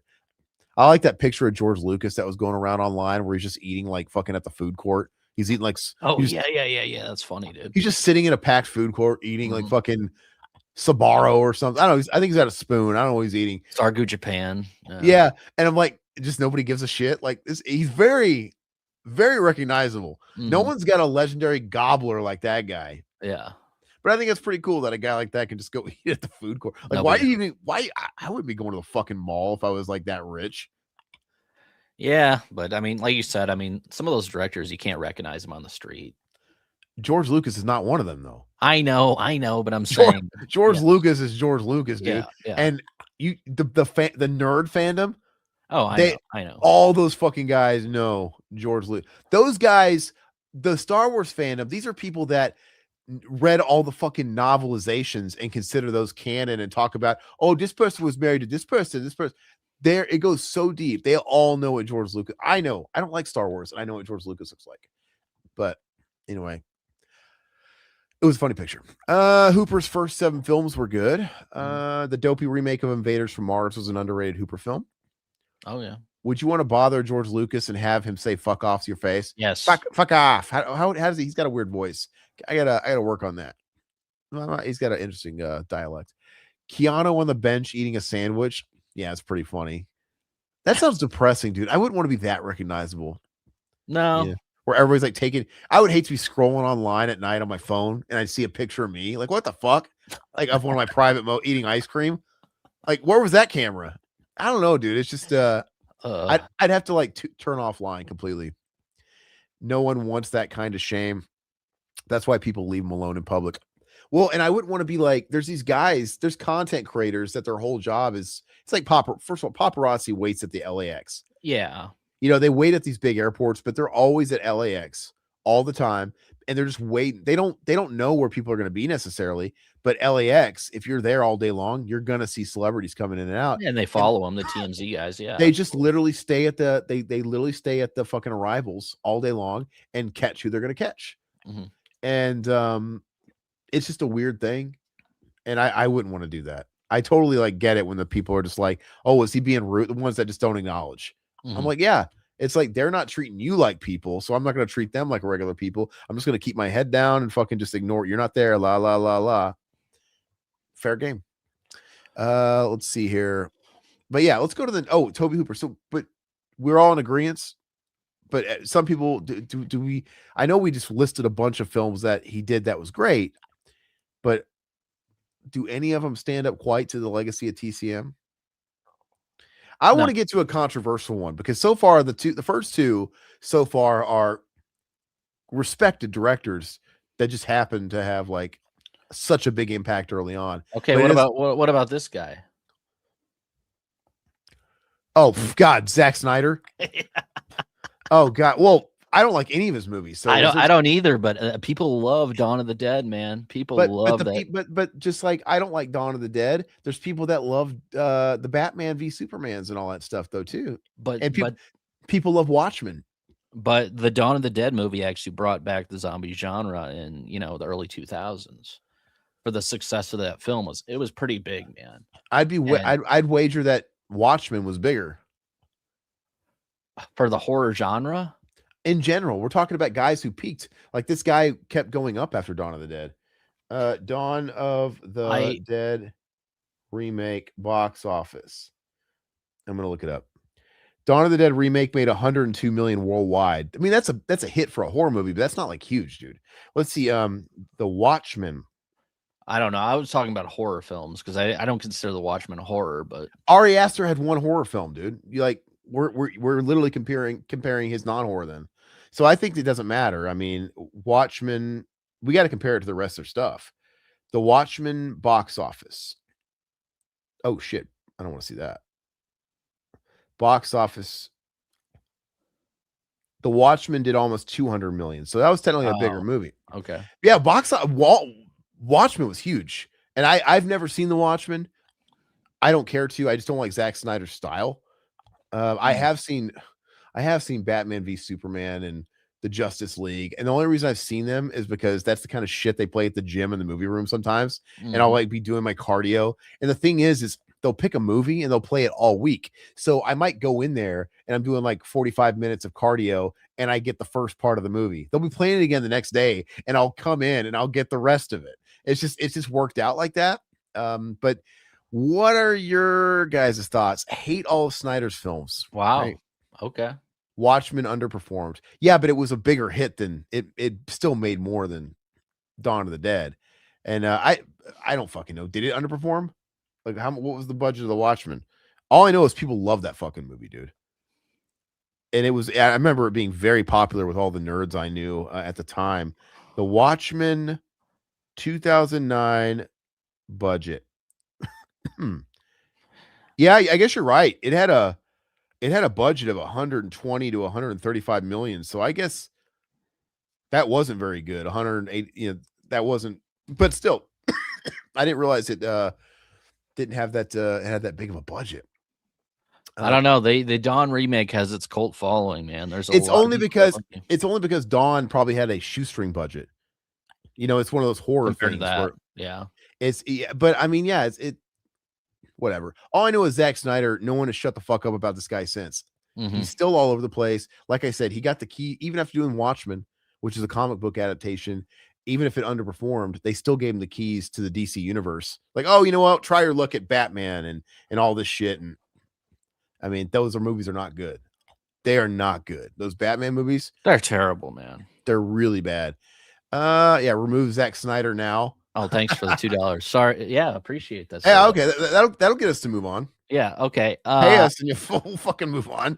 No, I gotta read some comments here. Hold on. He's another Michael Bay douche director. Yeah, he's a douche. And Dawn remake budget was 30 million. That's pretty small, relatively. But that if you're counting dollars, that's a very modest hit. Because they say to be considered a hit, you need to make 2.5 times your budget. And literally, Dawn just barely did 100 million worldwide. This is triple. So it was technically a hit, but it wasn't like in major green zone, So who knows? But the thing is Dawn did gangbusters and DVD rentals. I think that thing made a lot of money in the home market. Yeah. And I think Watchmen probably did too. I think a lot of people were buying that fucking DVD up when it came out and stuff like that. And now we're on M. Night because no, $5 to skip M. Night or well, we haven't even talked about M. Night. Well, thank you for that. We appreciate that. It's tempting because I really hate me some M. Night. But he peaked at Signs. Oh, he really peaks. I mean, this guy, nobody would shut up about M. Night. He was the new kid in town when Sixth Sense came out. Sixth Sense. I said Signs. Sorry. Well, Signs was a hit too. He had Unbreakable before that. So Sixth Sense, Unbreakable, then Signs, and then I think The Village. All these movies were hits. Yeah. But his best movie was his first movie. A lot of people think Unbreakables is bad. It just depends on who you ask, but I don't care for Sixth Sense that much, to be honest with you. And I just, but I think, he became a caricature and, a lot of people were in on the joke and he became the butt of it. And I don't know. And he seems to be on like life support for a while. And then he comes out with a movie that kind of brings it back. That happened with Split when he came out with that Split movie, which kind of revisited the Unbreakable universe, and it had Bruce Willis back and all that stuff and Sam Jackson. And then he started coming out with these movies starring like Josh Hartnett that were terrible. And what is that movie called again? With a concert starring his daughter, dude. Yeah, that was The Fan or no, that's not The Fan. Whatever. It's a movie that came out like a year ago, and it was a really bad movie. And it's like, oh, okay, yeah, the hack is still alive and well in him. I thought there was probably maybe like a fourth of the film that was enjoyable enough, but the rest of the film was none of it was good. Trap was terrible. I just don't know how this kind of writing passes. I think he got really lucky with Sixth Sense.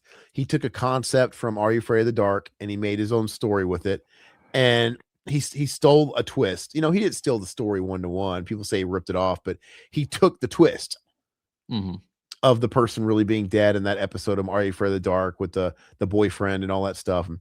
And he made his own movie with that twist. I'm not going to really knock him about that, but I think he just got lucky at the time. There was probably nothing like it at that time, and it just hit. And then I think he had a lot to live up to, and it was kind of a fluke, and he couldn't do it. And he became so pressured, like, I got to be the twist guy. God, I got to be the twist guy. And he couldn't relive the twist. I mean, the twist was great, and it's a movie you only see once, but it was very effective when it came out at the time. And if I was watching for the first time, I'd still say it was pretty effective. John says Sixth Sense ripped off Carnival of Souls. Robot Chickens, what a twist skit destroyed M. Night. You think it did? Do you think it had I know a lot of people were quoting that all the time. What a twist. And it made him the clown he was in his eyes of everyone. He had this like knack for, he just became this it boy in Hollywood that blew up too quick, and he was getting all the best talent. Like, dude, I love Mel Gibson, Joaquin Phoenix, even Bruce Willis back in the day. He was working with like primo talent, and they were dishing out these fucking terrible movies with like terrible scripts. And I'm like, does it hurt their soul? Like someone like Mel Gibson, is he like, this is just a career move? My agent told me I had to take it because it's M. Night and he's hot right now. But God, I could write a better script than this, because he is a writer. You know what I mean? I wonder how much of it was, oh God, I want to work with him, the auteur, or it's good for the bankroll, it's good for the image, I need to work with M. Night. Yeah, you know, we can. M. Night's filmography is a staircase going down with each film. I agree. Yes. Can we push him down it? Make it let him go down a little faster. Pretty much goes 6 feet under at this. Hey, what's up? What's up, Scott? Hey, Scott. How you doing, bro? How's it? How's it in the land down under? Yes. Put another shrimp on the barbie. How you doing tonight? Jared Leto. Let's not speak his name. Yeah, he can't be blacklisted for some reason. What does he have on people, dude? Does he have like does he have FC lists? Why does he keep getting work? Let's see here. Haven't been to the stream for a while. I've been very busy. Sorry. I'm into the street and now I'm back. Wait, what? You're on the streets and now you're back? Are you a freak in the sheets? What do you mean? I don't know. There must be a nightlife down under. Well, you've been busy, and that's totally understandable. We've been busy too, man. Appreciate you coming back, Scott. I'm so congested. Like, I feel like I gotta like blow my nose or cough up something, man. It's just allergies have been hitting me hard. I got real sick again a couple days ago with this kid, dude. I get sick every 2 to 3 weeks. Oh yeah, absolutely. And it really depresses me. But luckily this time it only lasted about 24 hours. But I got these lingering like effects. But anyway, bear with me on that. Let's see. Real quick on the next one. I'm gonna have to call foul on my part, because technically this wasn't his first film. So on the next one, yeah. Okay, well maybe I'll disagree. Maybe I think his first film is better and it works out. We'll see. You're probably thinking no, but I'm great now. We can talk Scream and horror movies and stuff. Where's the whiteout when you need it? No, it's okay. No, glad you're doing well, man. It's good to have you back around. Yeah, I noticed you haven't been around in a couple weeks, so welcome aboard. You know, Todd, speaking of Scream, Todd could have put Wes Craven on here. Not because I could have. He might have. Not because of the general consensus. Because a lot of people say he didn't even peak with Nightmare on Elm Street. A lot of people would say on a commercial he peaked with Scream. But people like Todd love Last House on the Left so much. To him, it might have been a peak. But and no, that's a great point, because I didn't put him on here. I didn't even think about that. But yeah, I would say he peaked at Last House on the Left. But he didn't creatively peak. Come on, you can't say no. He didn't create. You might enjoy Last House on the Left for what it is, but it's not as creative as Nightmare on Elm Street and all that stuff. No, it's not, and that's probably why I didn't put him on there. But let's see. He does get great actors, dude. When are they gonna fucking learn, dude? I don't know. Fun fact: The Village was the first film that ever enraged me. Oh, I bet. You got what? You got Adrian Brody after his post-Oscar win. It's like, all right, what do we do to secure your fucking place in Hollywood after winning the Academy Award? Let's put you in that M. Night Shyamalan movie where you play a mentally handicapped guy. We didn't see him again for 20 years. Then he won an Oscar again for like that Machinist movie or whatever that movie was. No, he was not The Machinist. The Jacket. No, or what was it? Who was in The Machinist? No, The Machinist is Christian Bale. Oh, okay. He did it. The Brutalist. That was the movie. Okay. Yeah, The Machinist is Christian Bale. Let's see here. The Flight Path of the Planes. William Hurt asking his blind daughter to do an errand for him. Scott, hey guys, is there a possibility we can do a watch party and watch all the Jurassic Park movies in a row? No. God. I'll watch the first one. That's it. Are you trying to kill us? Because do you even mean the new ones? Like the new ones? Because then we got Jurassic Park, Lost World. I mean, it's 4.5 hours easy, if not more, right there. Jurassic Park 3 with Mr. Noodle from Elmo's World. He's in that movie. Which I think that one's a little shorter. That was like an hour 45. That's easily 6 hours plus. And then it's not that I couldn't do that. I could almost like be up to this challenge. But you want us to do Jurassic World 2, Jurassic World 3, and the new one with Scarlett Johansson. Throw us about 500 a piece, and maybe we'll talk. No. I'm not about the money, and I can't be bought. But you know what? My mental health will, though, the bill for that will be very steep after I'm done doing that. No, no, that's a great suggestion. I have thought about, and I brought this up to Todd about someday. We both have to be in a position where we had like a week off from like work. I know Todd's kind of got that flexibility at the time, but I don't. It would be tempting to like experiment and do like a 24-hour stream. Yeah. And we'd have to do it like a lot of people do where they have shifts. Like, I'm on for this many hours and I take off and I go sleep, or I go do wife and family stuff. But there's always like a revolving door. Like, Todd's not here, then me and Todd are here for a little bit. We overlap. Then maybe we bring someone like Alpha in for a few hours and I go, and then somebody. It would be fun, like, to try and pull off that kind of thing. It'd be kind of cool to even do that for like a charity, man. Mm-hmm. Like some kind of like, nonprofit or charity, something. I'd be totally down for that. The Human Fund. The Human Fund. We're human. From Seinfeld. Yeah. It'd be cool though. And you know what? If we ever got enough people to do that with us, because we need a few people. Oh yeah. If they all voted for Jurassic Park, I would watch them. It's whatever. But it is a tall ass, let me tell you.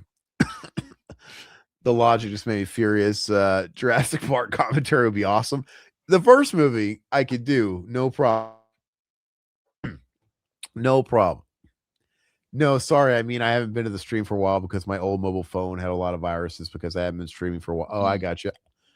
Were you watching dirty movies, you naughty boy? Euphoria. You watching Mr. Skin? Huh? A lot of Mr. Skin there on that old Windows phone? Huh? Anyway. No, we're glad you're back, man. I'm glad your phone got straight, or you got a new phone. Scott, Matthew Lillard is 100% on board for Return for Scream. I'm sure he is.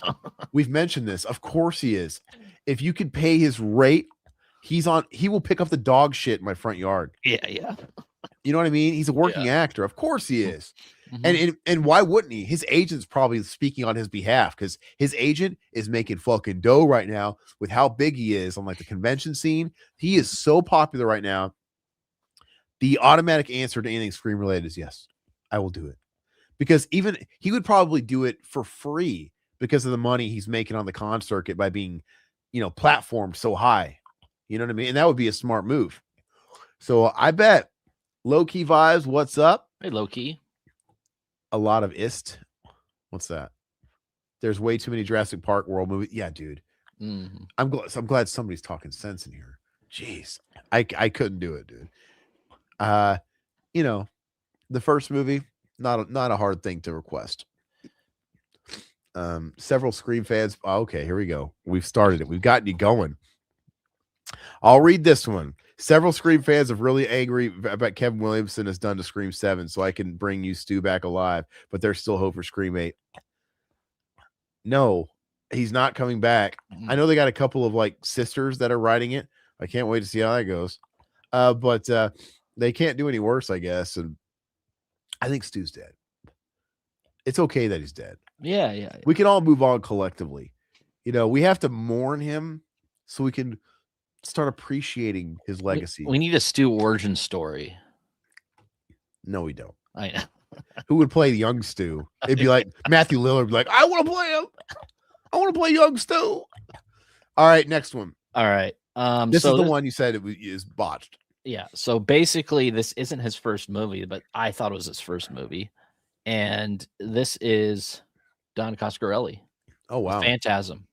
So technically his first film was Kenny and Company, which I didn't even know. I heard about that. Joe Bob told me that, I think, one time. Which I always thought was Phantasm. But Don Coscarelli peaked at Phantasm.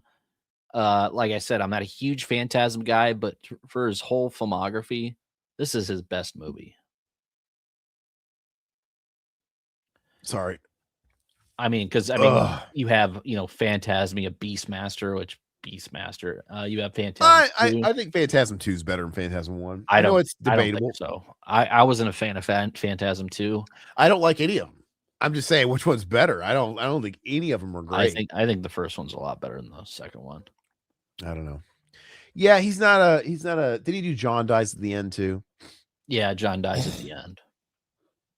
And then he did Survival Quest, which I saw, but forgettable. I don't really remember a whole hell of a lot of it. But you let me know when he did an episode of Sequest, and then we'll talk. Survival there you Quest. Go. There you go. No, I've never been a Coscarelli guy. I've always admired him. Yeah, no, yeah, absolutely. The fact that he was so young and what he was able to pull off is insane at the age he was. Well, was he a trust funder, right? Is that how he did that? I don't know if he was a trust funder or he got money together, but I don't know if it's from a trust fund or if he just had family that gave him money. But he was able to get up a lot of money. Yeah. And however he did it, you know? So let's see, bring back Fonzie, Henry Winkler. Yeah, let's bring him. He's not, Principal's not dead, dude. Talking about the Scream King, we're talking Alpha here. Look, I will go see Scream 8 if I find out, I hear spoilers that the twist killer is Henry Winkler. I was never dead. I've been waiting and biding my time to get revenge. Get out of here. Both expelled, both of you. Okay. That'd be funny. What does he put the mask on, dude? Yeah. Yeah. Anyway. Oh, yeah, that's right. Bubba Hotep. Yeah, movie. I hate that movie. Some people like it, but can't I haven't seen it since it first came out. I've been tempted to kind of revisit it to see if it's any better. Because I literally watched this movie. When did it come out? Like 04? Yeah. Like 22 years. So I kind of want to revisit it just for funsies. Well, you're an Elvis guy, so I'm sure you'll like it. Well, who isn't an Elvis guy? It's like Beatles. Everybody's like. I'm not an Elvis guy. You don't like any Elvis songs? They're fine. You don't like In the Ghetto? Nah. You don't like Elvis doesn't do it for me, man. You don't like any of those songs? They're fine. They're like, passing. I'll listen to them in passing, but I'm not going to go out of my way to listen to Elvis. That's for damn sure. I will go out of my way to listen to the Beatles because I love the Beatles. Whatever. You say you're a Scott Bakula fan, dude. Yes, I am. You don't like his Blue Moon episode. You don't like his Elvis episode. You're not a fan. You're not a real fan. Oh, just because Blue Moon of Kentucky. All right. If we could do a full Jurassic Park watch party on Torque session, how about we watch one movie at a time and including the cartoon series Jurassic World? No, fuck off. We're adding on to it now. And then we could play the Jurassic Park Sega Genesis game. Yeah, there you go. Why stop there? Let's yeah, I can't. That'd be funny though, because if we did do that, we technically wouldn't have to all watch them because if it's in shifts, I call dibs on the first one. And then whoever like bounces back and forth, and then whoever ends up on like Fallen Kingdom or whatever those newest ones are, man, I feel bad for you. Let's see. I dig the first three Phantasms. His parents funded his first few films. Phantasm is his best film for sure. So his parents had money. I mean, whatever. I mean, he had it available. Who wouldn't use it if that's your resource? I mean, just because I've never had any resources like that doesn't mean I wouldn't use it if I had them. Absolutely. He still did something with it, and they invested in their kid's future, and he made a career. So good for him. Hey, nobody's ever given me a dime of fucking money. That's all right, except for you, Silhouette. Tonight you've given us money. Yes, appreciate. We're gonna make a film. We're funding our film, dude, as we speak. Yes. You are helping to. By the way, you are helping You're helping us to fund our Living Day weekend documentating because we're gonna document it, and we had this idea. I just kind of brought it up to Todd. I haven't talked about it. Why not, if we're staying at this hotel on Living Dead weekend, if time allows, I'm assuming if we're not too dead, the festivities end at a certain point every day. We had an idea. Maybe we should record. We're going to have all the video equipment. It's like record an in-person podcast in the hotel and do like live stream. Or no, I don't think we can pull off a live stream. With hotel internet? Yeah, well, we'll have to see how good it is. What am I gonna do? Bring my laptop and a shitty webcam? No, we can't do all this. But we can record podcasts and upload them right away. Oh, you got a camera, you connect your camera with the HDMI. We won't be doing that. Okay. I mean, it's just a lot. It's a lot harder. Okay. Let's just record it and upload it right away. You got Mr. Tech with you. All right. Well, I'm the one with all the gear. I know. It's like, what the fuck, Mr. Tech? I got this. Okay, so I'm just saying, like, I had the idea of recording them and they'll be all cool and nice, and we can actually I could probably upload them that evening. Yeah, yeah. And it'd be kind of cool to be able to knock out a cool little podcast reviewing each night of the festivities, and it could be fun. Anyway, Fat Elvis is the best Elvis. I think Fat Elvis is fascinating. I think all that whole Vegas comeback stuff is absolutely fascinating. I think pill popping, fucking crazy, sex addicted Elvis is fascinating. Todd, if it wasn't for Elvis, there would be no rock and roll. Get some culture. I beg to differ, John. It was Forrest Gump that created rock and roll. Yeah, he taught him how to dance like a slut, dude. Mm-hmm. Told him how to shimmy and shake those cripple legs. Have some respect for not liking Elvis and liking rock is like being a Christian who hates Jesus. Respect, man. Yeah, you don't like. For saying I don't go out of my way to For listen saying to Elvis, for you saying you don't like the king is like you saying you don't like the king. I'm not saying I hate Elvis. I just don't go out of my way to listen to Elvis. I don't care about Elvis. He's not my king. Well, you're gonna piss off who was it that was saying that earlier? Somebody was saying that earlier about Racing Genius was like, don't fucking smear the name. Well, he was quoting Forsyth. Fuck Elvis. Fuck him. The original opening. Well, he's dead. He can't be fucked anymore, Todd. I know. It takes a big man to call out a guy when he can't fight back. What's going on? Why you did that? You did that? I didn't do anything. Well, I didn't touch it. I didn't touch anything.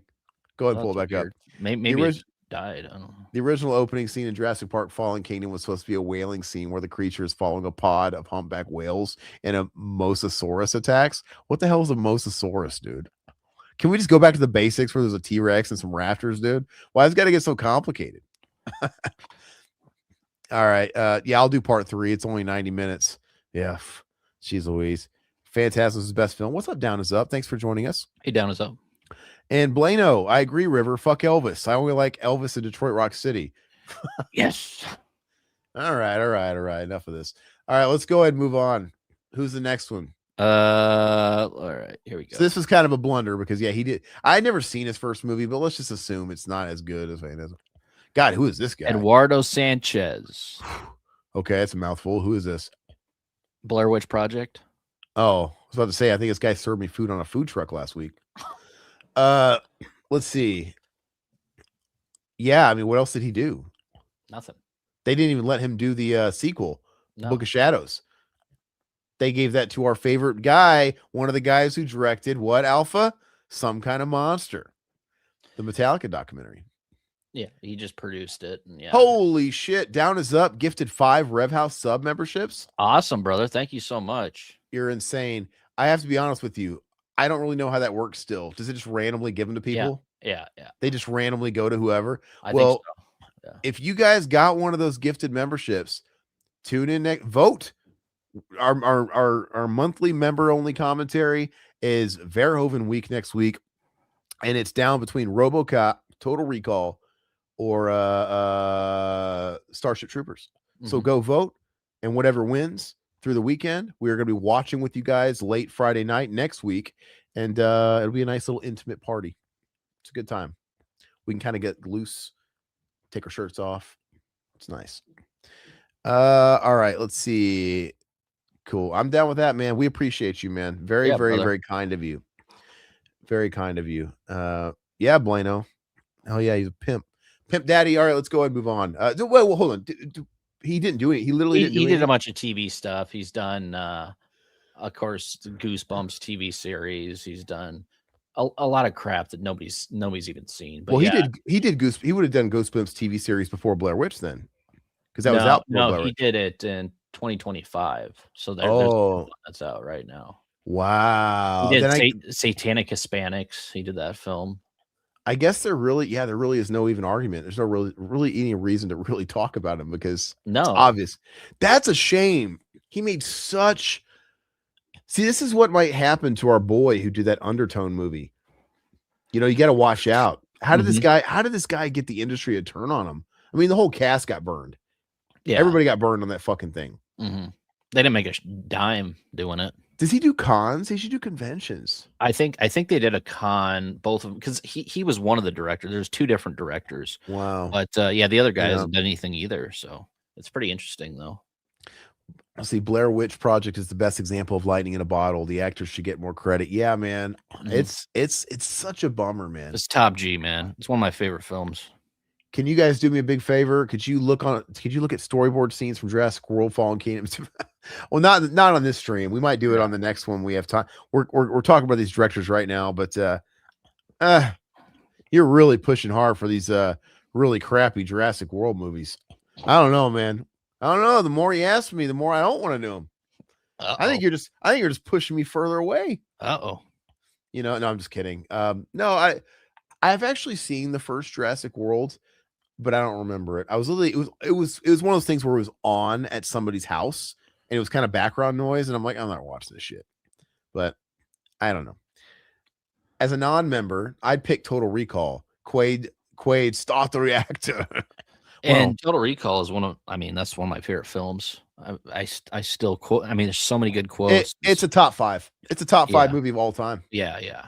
It's so quotable, as Todd said. It looks phenomenal. I love the set special pieces. effects are amazing. Yeah, the characters, all the characters are so fucking awesome. Even down to, I'm changing every minute of it. All the side characters are great. All the people you see for 2 seconds. I even like the TSA guy. Excuse me, 2 weeks. All these guys are so their faces. I would know that TSA guy in anything. That's the absolutely. TSA guy. Yeah. You got 3 boobs McGee. You got you maybe wish I had 3 hands. China face. You got Benny. Benny, dude. It's so amazing. I have that little person. That little woman. Oh yeah, yeah. You need help with this one? Give me a holler. Give me a holler. She fucking comes up and stabs that guy. That's so funny. I love it. She got the gun, dude. It's just so. It's like exploitation at heart. Hey, we got to have that little person jump up on a table at some point with that fucking gun. I've got enough shit in here to fuck Cohagen good. I love it, guys. Well, I mean, hey, Racing Genius, if you ever think about becoming a member, you can actually put in a vote. And yeah. But hopefully we see you guys next Friday because I love it. Hopefully it wins. I'm not gonna lie. I kind of want it to win, but I could talk about RoboCop. I could talk about Starship Troopers. They're all great. They're all really good, but one of them is amazing. We can't pretend like the other two are as good as Total Recall. Yeah, because they're not. Totally, yeah. They're good, really good films versus a masterpiece. But anyway, Michael's still standing in the corner. Yeah, who's that? Michael Alpha? Michael's Alpha. Maybe wish I had 3 hands. Absolutely, Alpha. Blano, 2 weeks. Let's see. It's 2 weeks. Yeah. I drove my mom crazy with that one day. I just responded to her. I was in high school. I said 2 weeks. Like, what? I was like, 2 weeks. Like, are you fucking seizing out? I started doing it. She's like, what in the fuck are you doing? Yeah. I should do that at a meeting at work, dude. On a Zoom meeting when they put me on the spotlight. Aaron, could you walk us through 2 weeks? What? I wonder how many people would get that, dude. All right. Yeah, you made me wish I had 3 hands, dude. Of course. Oh, Blair Witch. You're right. Michael Upskate. Sorry. It's been a minute. Oh, nice. FYI, I worked on Starship Troopers for 6 months. So you were more than an extra. Were you like crew? That's awesome. I love that film. It's so good. Were you like BTS? What did you do? Did you meet Michael Ironside? And was he great? Was he just like I imagined he would be? Oh, I'd love to meet him. Here's the bear. Like he says, here's the bear. Yeah. I love it. Yeah, tell us. I'm really, really interested. That's cool. All right. Let's go ahead and move on. This next one. By the way, how many do we have? We got about like 4 or 5 more. Okay. Is that too much? We have to pick it up a little. Well, okay. Yeah, I have to. Well, these next couple will be pretty quick. So this one I don't agree with, but I put it on this list for Aaron, and it is of course our boy. Oh, Eli Roth. I technically think Cabin Fever is his best movie. I know you do. I like Cabin Fever better than I like Hostel. I like Hostel the best. I watched Hostel when Hostel first came out in theaters. It was kind of like kind of not underwhelming. Didn't love it. It's just like it was a little bit. And we watched it as one of our member commentaries last year, and I came to appreciate it. It was the first time that I watched it since it came out. And and it seemed it was a little dated. Like it definitely felt like a product of the time. But I'm like, I could see how this influenced so much that's come out in the last 2 decades. Mhm. So while I do like Hostel and I respect it, I still think Cabin Fever's just kind of a fun movie. It's very rewatchable. It's just like Yeah, it's fun. from the party man, it seems like it goes by so quick. And usually movies like that are very contained in a small like setting, just like that like camp area, it they just tend to have a brisk pace about them. Even if it's Mhm. just kind of like all in my head. Uh when I cough, Todd should talk. No, but yeah, it is. But I do think, and even after Hostel, come on, like he's creatively bankrupt. Let's be honest. And now he's got Ice Cream Man coming out. Ice Cream Man's coming out. I haven't watched the trailer. I think the trailer just dropped for that I a don't couple even days want ago. to I because saw the still images of it. It looked pretty bad. somebody was saying, I think it was like young Will. Young Will was saying, oh, he called it a remake of Ice Cream Man. I'm like, you would think it's probably a remake of the Clint Howard classic, but we all know it's not. It's just another movie about an ice cream man called Ice Cream Man because he's a fucking hack and he just regurgitates ideas that have been done before. And even if it hadn't been done before, this is like something he probably came up with when he was 5. He's Which like, I did support Thanksgiving. I saw it in theaters, and I really enjoyed it in theaters. And then I watched it. I picked it up, and I didn't like it the second time I watched it. So I don't know. He's a director that's just all over the map, but he has some good films. I do like his filmography. Not all of it, but there's a few that I really like. Eli never peaks as Alpha. He's been festering in the bowels of horror cinema since day one. He knows how to fucking whore his name out there, though. He's kept like on life support, but Mhm. I just don't think he didn't reach the heights that I think he could have following Hostel. He took too long to follow up Hostel 2. He Oh did yeah, Hostel 1 and 2, yeah. and then we didn't have a new we didn't have a movie from forever. We Mhm. didn't have another directed movie until the 1-2 punch of Knock Knock and Green Inferno. That Mhm. was a long time. And all the space in between that, he just kept lending his name for cash. Eli Roth presents as like a monetary, in name only producer to sell flicks and to keep his name out there. But when we waited so long, and then you could tell he had nothing. It's like shit. I gotta show up and I gotta answer to this hostile shit I did that was so big. The easy thing to do is do a sequel. Great, that bought me a little time. I'll just do a sequel to the thing that was huge. But he had nothing. And then 10 years later, we get fucking ho hum rehash remake fucking tribute movies that are not good. But I mean, like Knock Knock, was that what it was called? Yeah, with Keanu, it's That not was very good. good. That was a fun movie. I enjoyed that, but he really fell off in Green It Inferno is a after five. Green. It is a 5 out of 10 at best, Todd. Knock I knock. would give it a 6. I give Chocolate with sprinkles. it's fun, dude. It's It's fun. terrible, dude. Anything with Keanu's fun though. And what did he follow up those two with? A remake of Death Wish? Like, Which dude, isn't terrible. Have you but seen it? but but what did he bring to the couldn't have anybody have done that? Like he's doing a Soska Sisters. Like, oh, I got nothing else. Let me go He remake Rabid. is, but he's doing it better than the Soska sisters. I'm not gonna like punish him that much. Yeah, of course he is. I mean, they say 2 heads are better than one, only in a menage a trois, not in the case of this. Ooh, He's better than both of them he combined. is, But absolutely. still, I mean, it is what it is, man. Speaking of speaking of Keanu Reeves, I was listening to the Bill and Ted soundtrack in the shower today, and there's a song that's in the movie and it's on the soundtrack. 2 heads are better than one.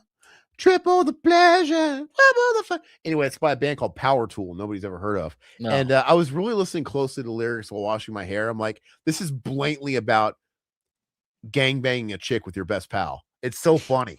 It is. The lyrics are Yeah. like so gross. It's about like literally everything short of high fiving your buddy while you're fucking tagging it, which is also like that scene in Hostel, dude. When they're Yeah. tagging that shit. It all comes full circle to Eli Roth. You see. Um, Anyway, moving on. Next all right. one might be kind of controversial. I don't know. It's what I think though, and this one is Really quick, you're right. Tarantino, his friendship with Tarantino has kept him afloat, and Tarantino put him in Inglourious Bastards. Like all these things have really helped him. He's good at networking. Okay, this is Eggers. Robert Eggers with The Vitch. It's his best movie, and I do enjoy like The Northman is fun. Lighthouse is fun. Nosferatu, it's fine, but his first film is his best film. Yeah, I would agree. Even though I don't think I love any of his movies, I think I like his movies. You know, they're solid watches. They're not really rewatch material. I will say The Witch had the biggest impact because when I saw The Witch, I hadn't seen anything like it in those times. I'm like, oh, this is kind of refreshing. And like I said, that was the exception where I watched it a second time because the whole time I didn't understand what they were saying because everything's so muffled in the audio and they're all got these really thick accents. And they got beards and literally you couldn't understand. I wasn't watching it with subtitles like an idiot. And by the time we got to the third act and the twist with Big John and the Coven, I was just like, holy shit, I need to go back and rewatch this again. I watched it. I literally started the DVD over. And I watched it again because I'm like, now I want to watch it knowing the end and I want to catch all this stuff. So yeah, it's got to be his first one. It's got to be The Witch. What's up, Satan? Oh, we summoned him. We summoned him talking about, is it because I said Big John? Big John? He's the GOAT. Big John. Oh, yeah, we're talking about Elvis and we were talking about Satan, right? Big John in this fucking movie, Witch. The devil. Oh, okay, yeah. The movie we're talking about, Todd. Yeah, okay. Jeez Louise. Sorry, my mind is... come on, dude. When am I not? All right, let's go ahead and move on. Black Phillip. I'm the fucking idiot. His name's not Big John. It's Black Phillip. Okay, yeah. They both sound like fucking mandingos. I don't know. Fucking shit. They're both... Big John Stud, get over here. Black Phillip, dude. I mean, they're all, I don't know. They're all good names for a goat. I don't know what to tell you. Black Phillip. Fuck, dude. That was I'm sorry, Todd. No wonder you were lost. Yeah. So my next one's gonna be a quick one, just because you'll agree with this one too, because this is only film. Peter Medic. What did he direct again? The Changeling. Oh, that's what he looks like? Yeah. Shit. Well, I mean, he didn't do anything else? No, I don't think. Let me double check. He had to have done something else. Like a fucking Doublemint commercial or something? Oh, yeah, he did. That was his only horror film. Yeah. Yeah, that's what I thought. I've looked him up before, and he didn't do any other horror, which is crazy because he was so good at it. He looks like Edgar Winter or something, dude.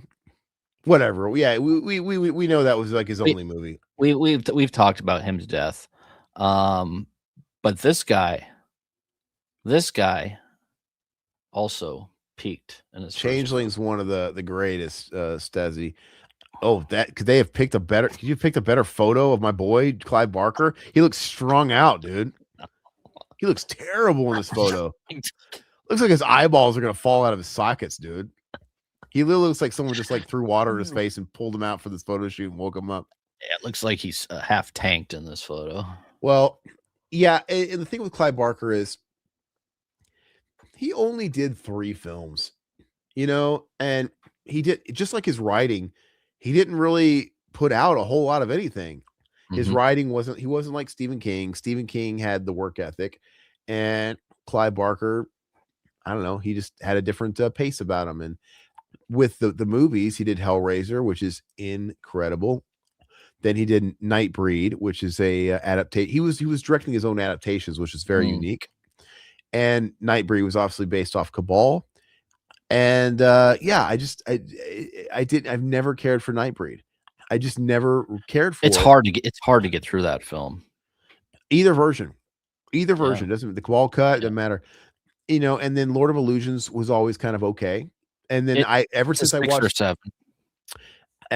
watched the actual director's cut, Clive Barker approved cut, I like it more. I give it an extra like bump up, and it's like, okay, it's a solid movie. But yeah, technically it's like Hellraiser is amazing. I think Hellraiser's a 10 out of 10. And no, he didn't top it. He didn't give him that many chances to do it. Just like the Changeling guy. It's like he should have done another horror movie, for crying out loud. But it is what it is. I have to agree. Okay. Like, my God, he did my guy dirty here, dude. Look at that fucking I know. I'm gonna go meet him at a con if he can get if he ever does anymore. I'm gonna get this picture of him screen printed on his shirt, dude. I'm gonna meet him. Can you sign my 8x10? And I would love it. I'd be like, can I get the story of this photo? I bet you there is a story. Like, yeah, dude, I feel like ass. I was hungover. Well, he looks like he's in a bookstore, dude. So he's probably signing a book, signing his books. Oh, it's been all day. Yeah, I don't know. Or this is just what he looked like at the time. I don't know. Yeah, Hellraiser's the only film you like. Yeah, Nightbreed sucks, Satan, dude. Fucking Mm. sucks. All right, moving on. I don't want to. Last one. Last but not least. Last one, I promise. Beethoven, bite this guy in the wiener. Is that Spielberg? No, that's Rob Zombie, baby. Yeah. Anyway, And he Rob peaked Zombie. at House of Thousand Corpses. As much as I love Devil's Rejects, I still think House is the best. Devils is second best film, and I would, you know what? I used to think that Devils was my favorite, but House is just there's something about it. It's a mess, but it's a fun mess, and that's why I like Rob Zombie so much. It's just because he's just a unpredictable director, which I really appreciate. And some of his movies suck, but it's Some, well, most. I look forward to going to see what he puts out because I mean, there's a chance that it's going to be good, but there's a chance it's going to be shitty. But I'm always interested in his style of filmmaking because I mean, he was pretty unique filmmaker. Let me tell you, Blaine, when Lords of Salem come out, this guy glazed it so fucking much that I'm like, all right, I bought it without a whim. I went to Best Buy and I bought it, and I watched, and it took me 4 different sessions to get through that fucking movie. I do not like this movie. I think Todd did. I think he kind of like flip-flopped over the years. I need to rewatch it. Yeah, I did flip flop because I loved it when I saw it in theaters, and then I bought it and I rewatched it. I didn't like it, so I will go back and watch that one too. It's him trying to be Argento in this one, and except he keeps casting his shitty fucking wife and all that stuff. And no disrespect to him or his wife or his marriage, but she should. I just don't. It negates the art of actually casting, the casting process, when you just inject your wife into every role, starring role. It's like, do you really think she's the best one for the role? And when he did Halloween, which we'll talk more about Friday, she had moments where I'm like, oh, she's acting a little different. She's taking it down a notch with her like over the top Harley Quinnisms. She looked pretty good there too. I mean, you saw some bare ass. That ass has been through a lot. That ass has been through a lot of fucking traffic, my friend. And we'll talk about that more on Friday, though. Oh, we will. We got a special section highlighted to just that. Yes. But yeah, no, I don't know. When I first saw House of 1,000 Corpses, I rented it on VHS, hated it. Absolutely thought it was just the biggest piece of shit I've ever seen. Then Devil's Rejects came out, and there's a lot of hype in the aftermarket, the home market for that. And I saw that, and I'm like, oh, this is pretty good. I like the Devil's Rejects. And then I went back when I first got my first Blu-ray player and my first flat screen 1080p TV in 2012. One of the first Blu-rays I bought at Best Buy was House of 1,000 Corpses. And that was the first time I had seen it since it came out. So what? Like, would that have been 9 years? Yeah. 03, 12. And then when I watched it on Blu-ray for the first time and all that time, I'm like, you know what? I enjoyed it. I'm like, you know what? I enjoy it. It still has the same problems that I didn't like about it before. Like I hated just how much liberties it took and took from other stuff a little too much. But it looked like a Rob Zombie music video. Yeah. I like all the shot, all the showgirls, like bright and vibrant go-go dancer kind of colors all over the place. It did have his own spin on it, and it was kind of fun. And so just that whole scene with the cop getting shot, like the crane shot or whatever, how it actually took, like 20 to 30 seconds for him to actually get shot. I remember sitting in the theaters and people were like going crazy. They're like, oh my gosh, like they can't believe what they're actually watching. Because he was unpredictable, like I said, and that's what made him so unique as a director. And then the fact that he kind of went away from it into Halloween, where it made him kind of predictable about, using the IP for Halloween. It really, really affected his career, in my opinion. Well, and I'm so tempted to go into all that, but I really want to save that for Friday. We'll save Friday. Because I got a whole thing I want to talk about with that. And let's just say he never wanted to do that shit. This is the guy shit talking, Gus Van Sant was it Gus Van Sant or Gore Verbinski? I can't remember who directed Psycho. One of those two. Gus Van Sant, I think. Gus, when he directed Psycho, he was the one shit talking that. Like, why would you fucking remake a classic? Why the fuck would you do that? And then he turns around and then he takes the bag and does Halloween. I have to imagine that there was maybe something in it for him besides money. Obviously, it was status, like it's going to help me, but maybe he had something in the back end, like, hey, if I do this and it does well, will you guys fund these projects, please? You know, he was probably doing it for the sake of some other stuff. And somehow that all backfired on him because that shit never happened. But we'll get into it. Obviously, Halloween it's like half of an interesting movie. Somebody described it. I think it was John actually in our Discord, which you guys can join our Discord, man. Chat with us up. He said he said it was an interesting failure. I think that's how you described it. And it is. It's one of those things where like he would have gotten just as much shit if he remade Halloween 1-to-1 like Psycho. Just as much, even though I hate an origin story, he was damned if he did, damned if he didn't. So it's like at least he kind of just shot for the fence and did something kind of unique, whether or not I would normally want to see that. And then it just kind of falls apart in the last, part of the movie. It is what it is. And literally nothing else he ever did was worth the shit to me. Nothing. This guy was fucking toast. It was all gone. It pretty much killed his career, but yeah, it'll be fun to talk about Halloween because I have a lot to say about, especially after rewatching it last night. That's so funny, Stezzy. I won't have a Rob Zombie film in my house. It's like it's so polarizing. I mean, some people love him, some people hate him, and yeah, it's crazy. It's like having a Marilyn Manson CD in anybody's house in the 90s in the Bible Belt. You won't have it in this house. Is that a Rob Zombie film? Oh, I'm sorry. Is it the imagery that offends you? No, it's the fucking film. It's the talent that offends me. But I agree, Satan. He saved horror in a way, along with Eli and the Saw movies. Absolutely. No, yeah, he was important. I'm not gonna like put that down or take away from that. He just he's a huge missed opportunity. I'm gonna get into it Friday. There was just a lot of like what ifs that I have going through my head with his career and guys like Eli too. What's the matter, boy? Don't you like clowns? Aren't we fucking funny? Yes. Halloween 1 and 2, 8 out of 10. Ooh, wow, okay. No, you didn't. Halloween 2? Wow. Well, we'll talk about it more on Friday. I think that's a good place to end it. Yeah.